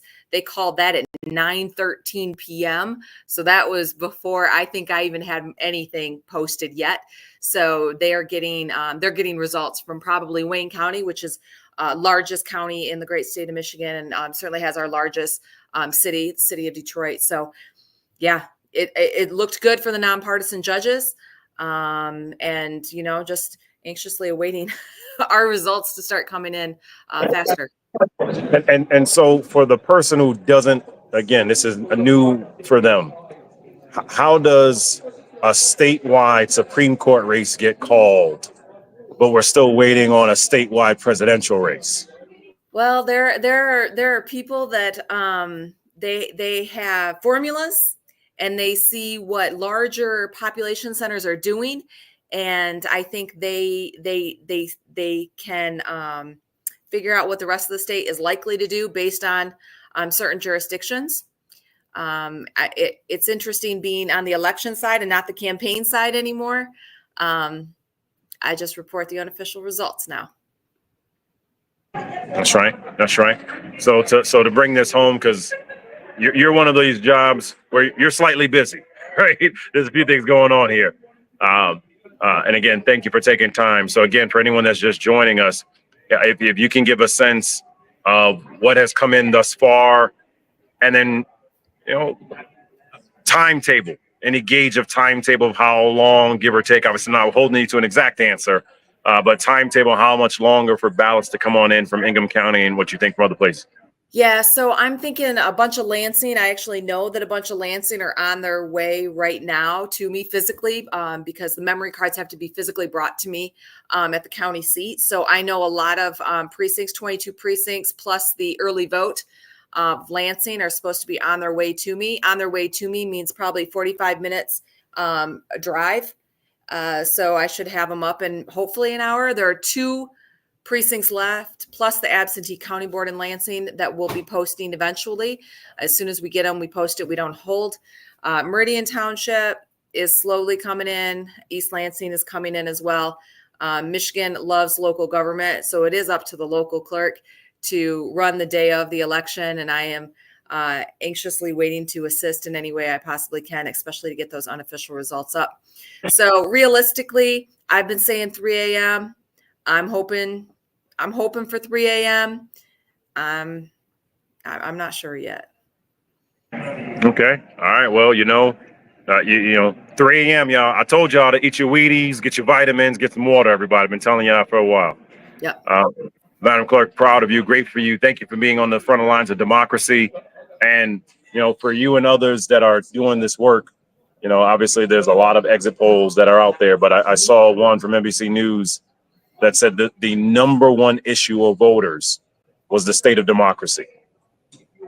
And so for any of you that are literally on the front lines, we thank you for what you're doing. Thank you. Great to see you. Always great to see you. I'm going to turn this back over to Jasmine Thomas. For those that are just joining us, Michael Blake, good to see y'all. We're going to keep this party going. You see this black cat energy out here right now. So we love it. We love it all day, every day. Jasmine Thomas out here all day. So I'm going to turn this back over to Jasmine. I know we got Jevin Hodge. I know, but before we get to Jevin, I believe April is on the line to be able to talk through how we've been able to respond to challenges that have happened around the country itself. So Jasmine, I'll turn it back over to you. And April, thank you for everything you've been doing. Jasmine, over to you. Thank you. You guys have all been doing a great job. I can't hear you, Jasmine. I'm so sorry. Oh, perfect. Okay, can you hear me now? Yes, I can. Okay, cool. Sorry about that. So I guess we'll just start off. I want you to introduce yourself and tell me a little bit about what you have been doing, moving it. I'm sorry, excuse me. What you've been doing, what you've been doing in preparation for the election day today. So I run a project called 64 Truths, and we are really rooted in democracy and the fact that there is no one singular truth. We're a country of people with tons of different experiences, backgrounds. We come from different generations, families, and really respecting those differences. So what we work on and focus on is disinformation and looking at how that impacts democracy and then how people are reacting to that as a society. For example, tonight, one thing that I will say, like actually at 6 o'clock this morning, when there were software issues or issues with downloading and getting the ballots in, oh my gosh, was it Pennsylvania? There's so many. There's that's like, I think what we are seeing is really the first or second step into what will be a digital democracy, where we're really kind of growing our legs as far as what our election teams are doing. And I think it was really incredible to see that people were just unflagged and continue to stay in lines and work, make sure that to make sure that their ballots were getting in. And that's in addition to what we're seeing from foreign actors, for example, who have been running campaigns. We saw with Russian interference, with the bombs. There were a few hacktivists. We have Elon Musk on Twitter, where half of Twitter is bots and different personas that are pushing out all kinds of crazy and disinformation just to help rev it up, because message repetition does mean something. If you keep seeing something over and over again, you subconsciously do take it into your mind. Hi, Alexis. It's nice to see you. Hey, hi. Hey, Jasmine. Hi. Hello. Hi. Thank you so much for joining us. So I'll toss it to you and just have you just introduce yourself and talk a little bit more about, this misinformation trend that we are, so heavily focused on this election. Yeah, sure. Happy to be here. Also, former Spelman, class of 2012. Okay. So, yeah. So my name is Alexis Cruz. I focus on misinformation. I run enough consulting. But for me, I've worked in tech. I was one of the people who ran the election war room for Meta back in 2020. And I've been doing some work with another tech company on global elections for the past year. So for me, this is one of my last elections and one of the most important, because I've been doing this for almost 15 years. So I think just to piggyback off of what April was saying about, this morning we started off with Louisville, Kentucky, and then we saw the bomb threats. And to be quite honest, I've been tracking disinformation related to the US election for the past 6 months, right? And a lot of the claims that we saw were the same ones from 2020 around voting machines, around illegal immigrants. And those things were already debunked, right? And so one of the things that we've been doing is pointing people to different resource centers like Brennan Center, like When We All Vote, PolitiFact, factcheck.org, because it matters when you have authoritative sources. And one of the things that we were seeing today, which I think was different from 2020, was the proliferation of fake FBI reports, the bomb threats, right? Like there are things that we look for from the tech point of view when it comes to election misinformation and voter suppression. These are new tactics, but like these weren't tactics that were employed online, right? Which I think is very different. So we're looking at a different level of sophistication when we're thinking about the type of disinformation campaigns. The other thing is that I found really interesting that has been really helpful. So in the tech community, because I've been taking information that I've been gathering from a lot of the different calls from the boiler rooms today and filtering it up to my colleagues in the tech world and saying, hey, like, look for these things on the platforms, remove this content, it's false, here's an authoritative source, is that these secretaries of states are coming out and saying, like, this is misinformation, this is false. We had election officials from Philadelphia earlier this evening, I think maybe 15 minutes ago, say, like, Donald Trump came out and said, like, you should be worried about ballots and counting in Pennsylvania and in Philadelphia. And it's just like, that's not true. You're distorting and you're sowing so much doubt into the election process. And so one of the things that we've been doing today has been creating these narratives. This way we can send them out to the broader community. This way they have quick talking points, but also redirecting people to authoritative sources, right? So it's the voter protection hotline. It is the proper websites. It is the Twitter handles for SOS and election offices, right? Louisville, the mayor of Louisville, Kentucky, was a champion of what was happening this morning, right? Tanya was able to reach out to him because she had a personal connection with him, because the election commission, the Secretary of State, was very laissez-faire about the whole situation, right? And so you had over 20 petitions filed before like 11 a.m. this morning. There's a lot of movement on the ground that people aren't seeing. And I think what's been really refreshing in this election, I was just talking to a colleague about this like 5 minutes ago, is that what we're seeing online, like, it's recycled misinformation. So I think people have already inoculated themselves, and so they were not being as impacted as we were expecting. What that means for turnout, what that means for people actually voted for Kamala, that's a different story. But in terms of voter suppression, in terms of not showing up to polls, I don't think that the tactics worked because the narratives were recycled, and we did such a good job at warning the public about what was coming and what to expect. And I give a lot of credit to all the organizations out there who put together these infographics, this is what you need to know leading up to the election. And and so Elon Musk. Elon Musk. Yeah, I have to say, KAIROS team really came out swinging, and I am so grateful to be included in this. And Alexis, you know, I love working with you. And I agree with you. I think that a lot of the pre-bunking that was done really helped inoculate against people just getting the generic messages from hacktivists, or even, you know, being able to call out, or last week with the financial motivation for voters with Elon Musk, and really kind of fight back towards that. So we really have been taking any of the revivals that we're seeing seriously and mitigating those risks immediately. Yeah. And so, from your perspective, how are election officials working?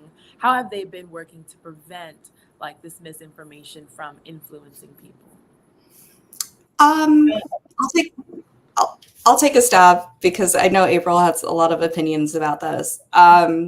So one of my partners when I was at Meta was NAS, the National Association for Secretaries of States. Back in 2020, they just didn't understand how these tech companies worked. I would say 4 years later, we see the Democratic Secretary of States, they've either invested using grants, or they've taken it upon themselves to do PSAs, do inoculation campaigns, have reporters actually go into voting centers and walk people through the process.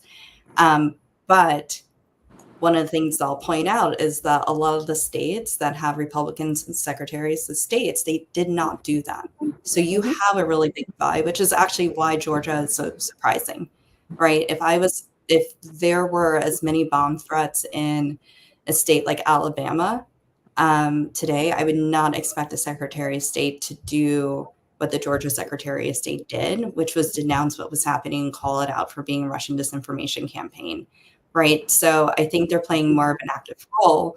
But from what I heard over the past few weeks, because I'm in contact with a lot of different people from these election offices, is that they still don't have the feedback loop channels with these companies to flag information, right? They still don't have the capability and the technology to be able to source and see all of this misinformation. So they're doing the best that they can with the resources that they have. But I think a handful of states have done a really good job. But of course, but I wouldn't say like, I don't know, 15 or so states that have just kind of dropped the ball. But unfortunately, those states aren't in play, which means that those election officials didn't really need to invest the time and money and infrastructure to actually protect their citizens' votes. April, would you like to add to that? Sure, and I agree. As I headed off this conversation, I think we're seeing the first and second steps towards a digital democracy. The challenges that we are seeing with Navajo people on their land. For example, Arizona just 2 years ago invested federal grant money towards, I think it was upwards of over $1 million in a new voter registration system. It put 1.2 million into the Navajo County and the counties surrounding that, and it made these investments, and they were very, very sharp. But I think there is a feedback loop in a way that they are. I think as local and state governments are getting used to being in a digital infrastructure, not just, a physical place where we have always been. I mean, like, I don't know if you're a millennial. I'm a millennial. I've probably written 3 checks in my life, and I'd have to really think hard before I write another one. So I think that's where they are, and we're seeing a huge shift in how the politics of voting is going to be in the next 4 years. And one thing that's really excited me about today, I'm sure everybody on this team has heard me in my whacked out non-sleep state going on about how the software issues that are happening. And I think that is something that maybe was not taken into consideration in some spaces in training that would be really great to see in the future.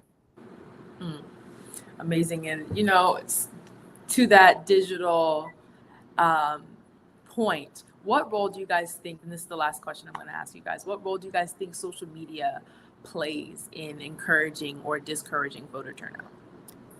I think social media is gone. I mean, the player we have now is Elon Musk, and he's a political actor, and he owns one of the communication channels that we're actually using to drive content towards about our politics, and how he has kind of generated the buzz, and how these accounts get lifted up is through anchorship. So he'll upvote an account and put a bunch of bots behind it if it suits his messaging, because in his perspective, he sees the conservative message as something that has been left behind and not really put out in front of people.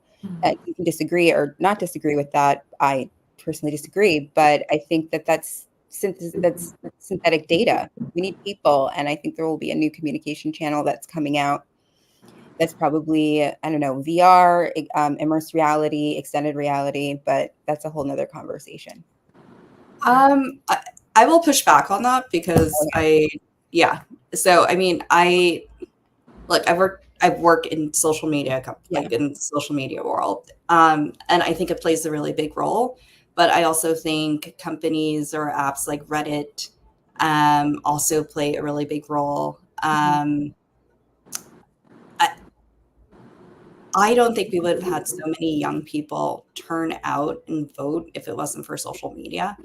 I think that we would not have so many millennials wake up to understand what was happening with Dobbs if it wasn't for social media. I think that there needs to be a reckoning in terms of messaging that are that our respective issue organizations are pushing to figure out how to make the algorithm work for them. But I think that, like, yes, AR, VR is part of the next wave, but I think that social media is like the new form of information gathering. And I also think it lives in forums. So yeah, you have Truth Social and you have X that are kind of like the Wild Wild West, but you also have like things like Blue Sky as well, right? So I think we're just seeing an evolution of it, but I don't think it's going anywhere anytime soon. Same thing with TikTok, right? I think it's just can we figure out how to utilize the systems better? Because you have so many people who used to work at these tech companies who are building newer and better systems that are focused on integrity on these platforms. So it is the new global public square. We just need to figure out how to make it work for the issues that we care about. I think you and I, we can mix it up all day on social media. I have my thoughts, but I agree. There are different iterations of how we are communicating. I think the communication vehicles that we see now, it does not benefit the algorithms to push to people without marketing to them the products and services that they like. But you work in this space in a different viewpoint than I do. I work in the space from like a marketer, communicator standpoint. So I'm always looking at. I'm a senior fellow at a think tank for information integrity for platforms. So like I'm always going to push it. But yes. Yeah, no, and that's one of my favorite things about working with you is we definitely take those differences and we put them together. But yeah, I think that I think to kind of bridge us, communication is changing. And I think it's going to be changing a lot in the next 4 years. And yes, those young audiences are there, but is it meaningful? Like how much, I think really getting to meaningful conversations that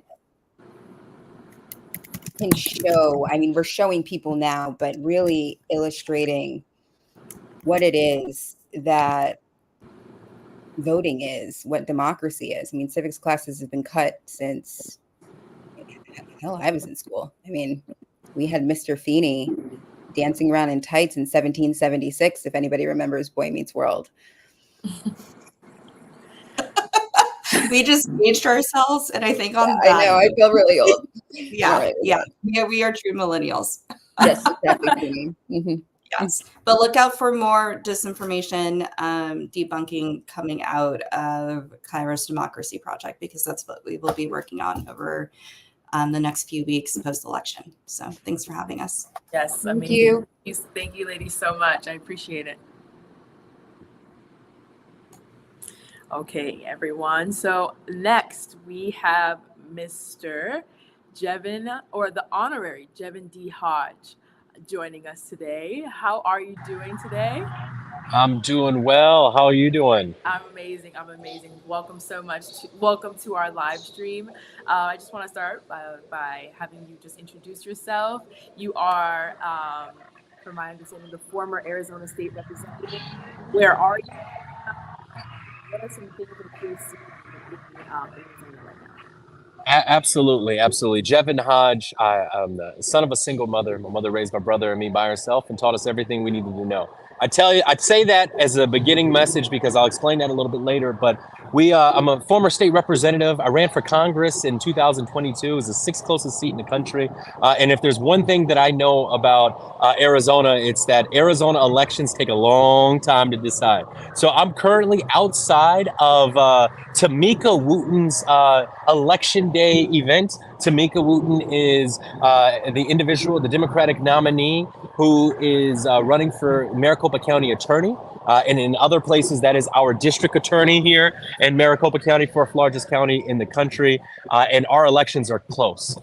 We are just about an hour away from the last ballot drop here in the state, and that's from early votes. And so it's too close to call. If you're watching nationally and you see all the results coming out of Arizona, Donald Trump is beating Vice President Harris by only 2,000 votes or 2,200 votes. It is incredibly close. Ruben Gallego is up right now, and he's got a good margin, a good comfortable lead, which I feel very comfortable with. And then in addition to that, the ballot amendment to codify a woman's right to choose what she wants to do with her body, 139, is up with a sizable lead with 63% of the vote. And so, look, we got some really good bright spots coming out of Arizona right now.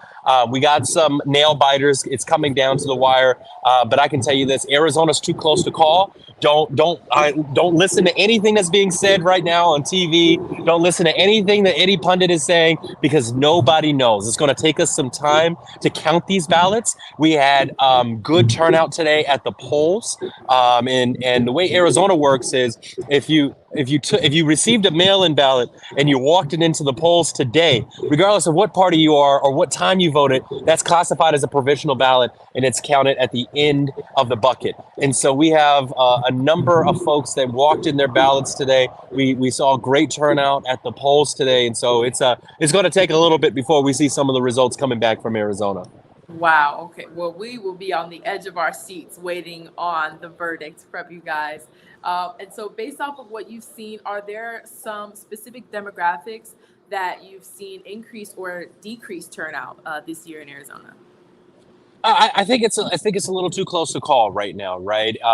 Give me 24, 48 hours, and I will be able to answer that with a little bit more grace and perspective. But I will tell you this: I was at ASU today, at the voting location at ASU, and I saw lines that were over an hour long, and they all were young people that were excited to vote, young people that were excited to participate in their democracy, a lot of first-time voters as well.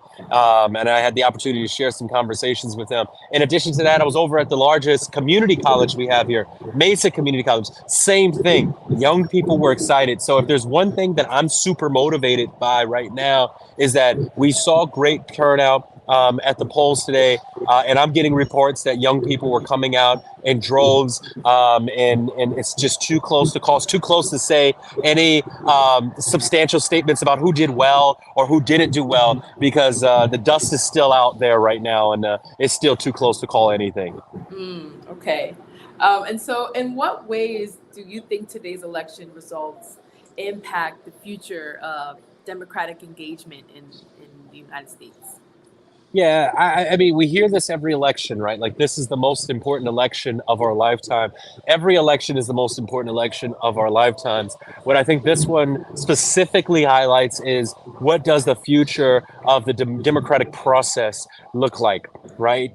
We saw time and time again Donald Trump lie, spew misinformation, perpetuate that nonsense from the podium, right, as a former president. And so what this does is it gives a free pass to anyone who wants to perpetuate that information. In addition to that, we've seen a number of races that are just incredibly politicized when they just shouldn't be politicized. I was in the lobby when the election official from the Midwest was on, and we're seeing this across the board, that these offices that should not be partisan, that should not be politicized, are hyper politicized because they want to control the process. Our Secretary of States, our county recorders, our probate judges, our election officials are under attack, and this election is going to be in my opinion, the deciding factor as to what the future of our elections look like moving forward. Right? We can't allow folks who engage in this harmful rhetoric and believe the nonsense, right, that is being spewed out there, and run our elections at the same time. And so it leaves me very frightened for what the future looks like. But I'm an internal optimist, and I believe that the people of Arizona is going to make the right decision. I have faith in the people of Arizona, and I'm going to be looking forward to what the results look like here in the next 24 to 48 hours. And so, in Arizona, from what you've seen, were there signs of voter suppression or misinformation in like the communities that you've served? Oh, absolutely. Absolutely. I mean, I heard the conversation that we just had about political targeting on via social media platforms. I mean, the stuff that people was just inherited was just absolute garbage. I mean, I was at the polls today, and people were passing out flyers. It's just nonsense printed on the front and the back, and this is what people are reading. In addition to that, the part that I believe scares me the most is folks can't differentiate what is real versus what is not. Folks can't differentiate what is factual and what is not. And now we have folks like Elon Musk that is pumping millions and millions of dollars to target some of our most vulnerable populations, right? You got our elders that are scared to get on Facebook and they're scared to get on Twitter because they don't know what information they're going to receive. And these, the individuals that are, taking advantage of them are doing exactly that, taking advantage of them. And then on the voter intimidation side of it, I mean, I saw today, we had a number of threats come out of Arizona and the Navajo Nation and in Maricopa County. But what I think left me most disheartened was the fact that you had people at the polls that were encouraging other people to open their ballot. So, if you're walking your ballot down to the polls, they were encouraging them to open their ballot. And by doing that, you automatically disqualify their ballot, slows down the process, encourages more people to get in line. And that was their sole job. And so, that's voter intimidation. That's voter disruption. That is illegal to do. And it was happening just time and time again. These people were purposely doing so. That is super, super sad. And so thank you so much again for coming to speak with us. Is there any last points that you would like to share with our streamers tonight? I'll say this, keep the faith, keep your head up, stay faithful, right? Pray to whichever God you believe in, the universe, the stars, and then have faith in, the American people. I believe in the American people. It's going to take us some time to get over this hump that we're in right now. Arizona will deliver. If I had to make a bold prediction, Vice President Harris wins Arizona by 0.5 point. I think Congressman Ruben Gallego picks up this Senate seat here. We're going to see some big wins coming out of Arizona, and Arizona is going to deliver in the best way possible. Well, we are super, super excited to see those results. Thank you so much again. So up next, we have Dr. Monty Witherspoon Brown joining us. How are you doing today, sir? Hello, how's everybody? Glad to be with you. Amazing. So let's just start with you introducing yourself. Tell us where you are, how you're feeling, and we'll go from there. Dr. Monty Witherspoon here, member at large, Charlotte Mecklenburg School Board. I'm in North Carolina. I'm feeling great, still optimistic. The saying that's I've been hearing all day is kind of cautiously optimistic. Still am. Of course, we have a new governor, Josh Stein. Super excited about that. We're still struggling down ballot quite a bit with some of our statewide offices. But most of last time I checked, by over 80% of our vote in Mecklenburg County, the polls have been turned in. So, but we still have Wake County, some of the small rural towns that usually lean Republican. There's still some votes out there, but I'm still optimistic about where the direction in which we're going. Okay, so in North Carolina, what are some of the major issues that are driving voter turnout in this election? Yeah, it's kind of what you hear kind of consistently across the country, man. It's demographics. I mean, saving democracy. Also, women's reproductive rights. Just a sense of not wanting to go backwards. We want to move forward and want to keep the momentum that we built over the past 4 years. That is really turning. Of course, those historic notions of having the first Black woman president there, but also people really feel the impact of not really wanting to go backwards. That this vote is consequential in so many ways. It's not just about the next 4 years, really about the next 50 years, and that's really what I've been hearing. And so, we've been speaking a lot about, things that have been really popular today in the election, the threats, the bomb threats that are happening in certain states. What do you make of that? And if you have any like accounts or things that you have seen in North Carolina, I would love for if you would share them. I haven't heard of any bomb threats, but of course, there's been some instances of voter intimidation. As you know, sort of classical things you may find certain times with tensions between different camps, if you will, kind of having the altercations. I've seen some of that here in North Carolina, but overall, you know, I've not heard of anyone really feeling, you know, sense of intimidation when they go to the polls.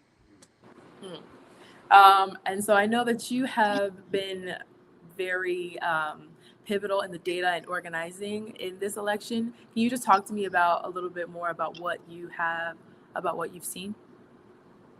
As far as voter turnout? Yes. Yeah, really, there's been a lot of enthusiasm. We've had some particular events targeting Black males, sort of having conversations around uh, uh, what folks may have thought were some grievances. But really, overall, what I've seen here is uh, really a strong passion to turn out. Um, we've in the last few days really encouraging folks to contact folks that you know they see on a daily basis, go through their contact list, call family and friends, talk to neighbors, talk to strangers, and just have really personable one-on-one conversation, encouraging folks to go vote. And what do you think people should know about the timeline for the results in these next couple of days? Listen, let's just be patient. Let the process work itself out. I'm still hopeful. I think I just heard, I came in on just a few minutes ago. Uh, the brother was saying, you know, get your prayers in, get your thoughts in.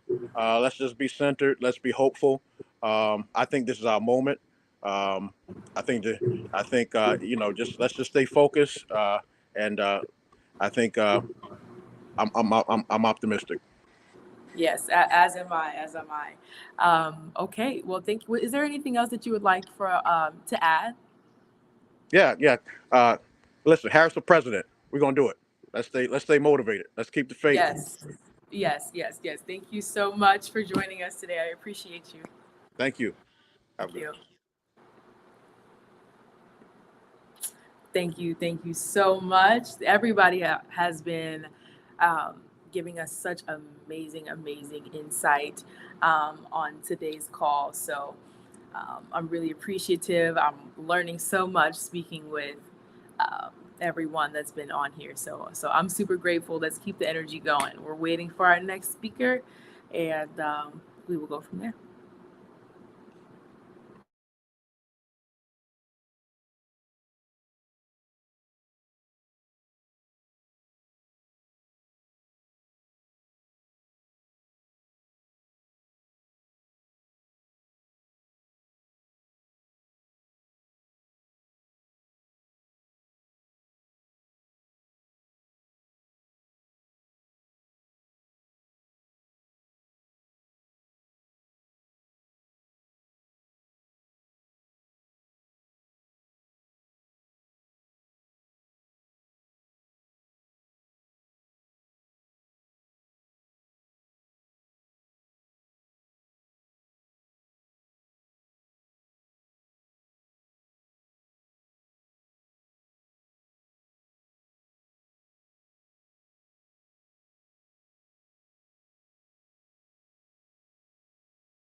All right, everyone.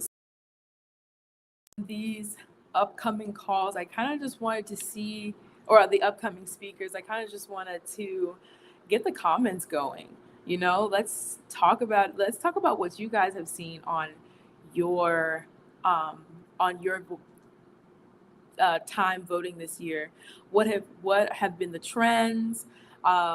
Who are the people that you guys are hopeful for? What are you nervous about? I would love to hear a little bit about how you guys are feeling.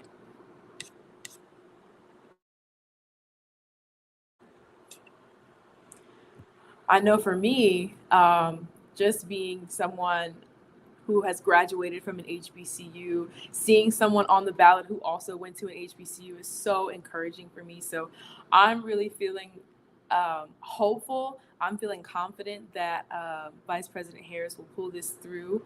I think she has amazing policies, and I think that she is going to drive our country forward into the future instead of going back into the past. So what do you guys think? Hi, Michael. Welcome back. Hey, there's always things happening, Jasmine, all day, every day. I decided to come check in and see what's going on out here right now. Yes, I mean, we've gotten such great insight on the misinformation and disinformation that has been happening at the polls, voter turnout, how the youth have been voting, how actually some people have talked about how older women have been coming out to vote. So lots of exciting things here. Very much so. Very much so. Everybody, a lot of things happen. 11:19 p.m. on the East Coast, 8:19 on the West Coast. Let's just make sure we just reset this thing as we're now 2 hours in. Everybody, first, good evening once again. KAIROS Democracy Project. We talk about KAIROS. This is your moment. It's our time, our chronos, our KAIROS, and this is why it's all relevant here. A few different pieces. We've been saying for months, we want to just keep reminding people. We keep saying it over and over and over again. This is going to take days. We've been saying this over and over again, everybody. It's going to take days. Why is it going to take days? Because you have a Pennsylvania where they could not start counting ballots that came in until today. You have a Nevada where the ballot was postmarked today. And as long as it arrives by the 9th, it has to be counted. You have a lot of things that are still happening. It will take time, y'all. Yeah. It's going to take time, y'all. A lot of victories have been happening. You've already had a gubernatorial race that's happened in North Carolina. You have state Supreme Court races in Michigan. Take time and breathe. Take time and breathe, everybody. Yeah. And so, why are we doing all this? We're doing this because we want people to be aware of what's happening across the country, the updates we've been seeing, the information we've been seeing in real time. Let me move over here. I know I'm a dark brother. Let me get in the light right now. I don't want Jasmine talking about me right now. No. Talking about she can't see me out here. So let me do this right there. You're a little closer in the light right there. All right, And so, look, everybody, the reason why we do this work at the KAIROS Democracy Project is that we want to make sure that you are aware of the information. That's why we're doing this. And so we are encouraging you, text KAIROS to 917-983-0800. Text the word KAIROS to 917-983-0800. That way you can find out what's happening. We can get you more updates across the country. As we've been seeing, anticipating data from Georgia, essentially around midnight. Wisconsin, that's probably anywhere between 3 to 6 a.m. We heard earlier in the call from Ingham County Clerk Barb Byram that you have places and precincts within Ingham County that will take some time, understandably. It's about being patient, y'all. And equally, we've been focusing on how do we address mis and disinformation around the country as well. And so being very cognizant of that, being aware of that, being responsible with that is what we need to do here. So let's do this, everybody. We know you're watching your TV. We know people are getting connected on information. We've said this before. We're going to say this again. We have another KAIROS happening tomorrow at 1 p.m. Eastern. Feel free to join us, rock with us. So get more updates. There'll be a lot of information that's going to be happening across the country. Appreciate that's in the chat right there. Again, text the word KAIROS to 917-983-0800. We want to give you the time and opportunity and space to be able to focus everybody. So we've been rocking about 2 hours here. There's more that will happen. It will take time. So be patient, be good to yourself, give yourself grace, and continue to make sure we're amplifying the information, what's happening here across the country to follow up. And so, Jasmine, you've been crushing it as always. Thank you. Thank you. Grateful for you. You know, we out here. We got good training from Medill. Yeah, plenty of training. Plenty of training. It got us ready. It got us right here. Yeah. So everybody, again, be patient to yourselves. Be graceful to yourselves. Be attentive to yourselves. Again, as you think through the map, we've talked about this over the last few months. Pennsylvania, I already mentioned it. North Carolina, I've mentioned it. Georgia, I've mentioned it. Be patient around that. Michigan, mentioned it. Wisconsin, you have the Washington, Ozaukee, and Waukesha counties. Be patient. Arizona, you have Native American votes from our indigenous and tribal communities because of the lawsuits. Be patient. Yeah. Nevada, you heard the updates from Congressman Horsford. Be patient. And so all this is around making sure that democracy is doing what it needs to do. As long as it takes to get it right. That's what I say. As long as it takes, just make sure it's accurate and that, you know, the rightful winner comes out victorious, no matter how long it takes. 100%. So we're going to let y'all go get your glasses, go get your desserts, go get your meal, whatever it is y'all do on election night. Yeah. But check in with us. We'll have updates tomorrow. Stay connected, KAIROSDemocracyProject.com. Text us 917-983-0800.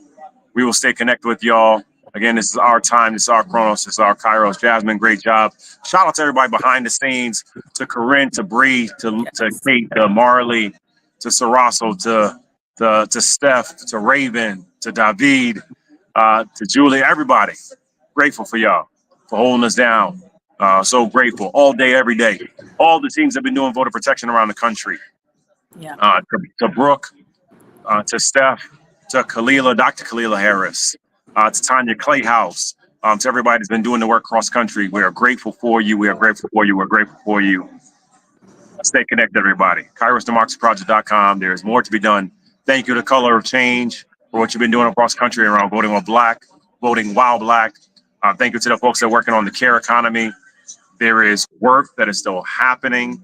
It is essential, and we're grateful for you all. All right. We are. Thank you so much. Thank you so much. Talk to y'all. Yes. Bye-bye.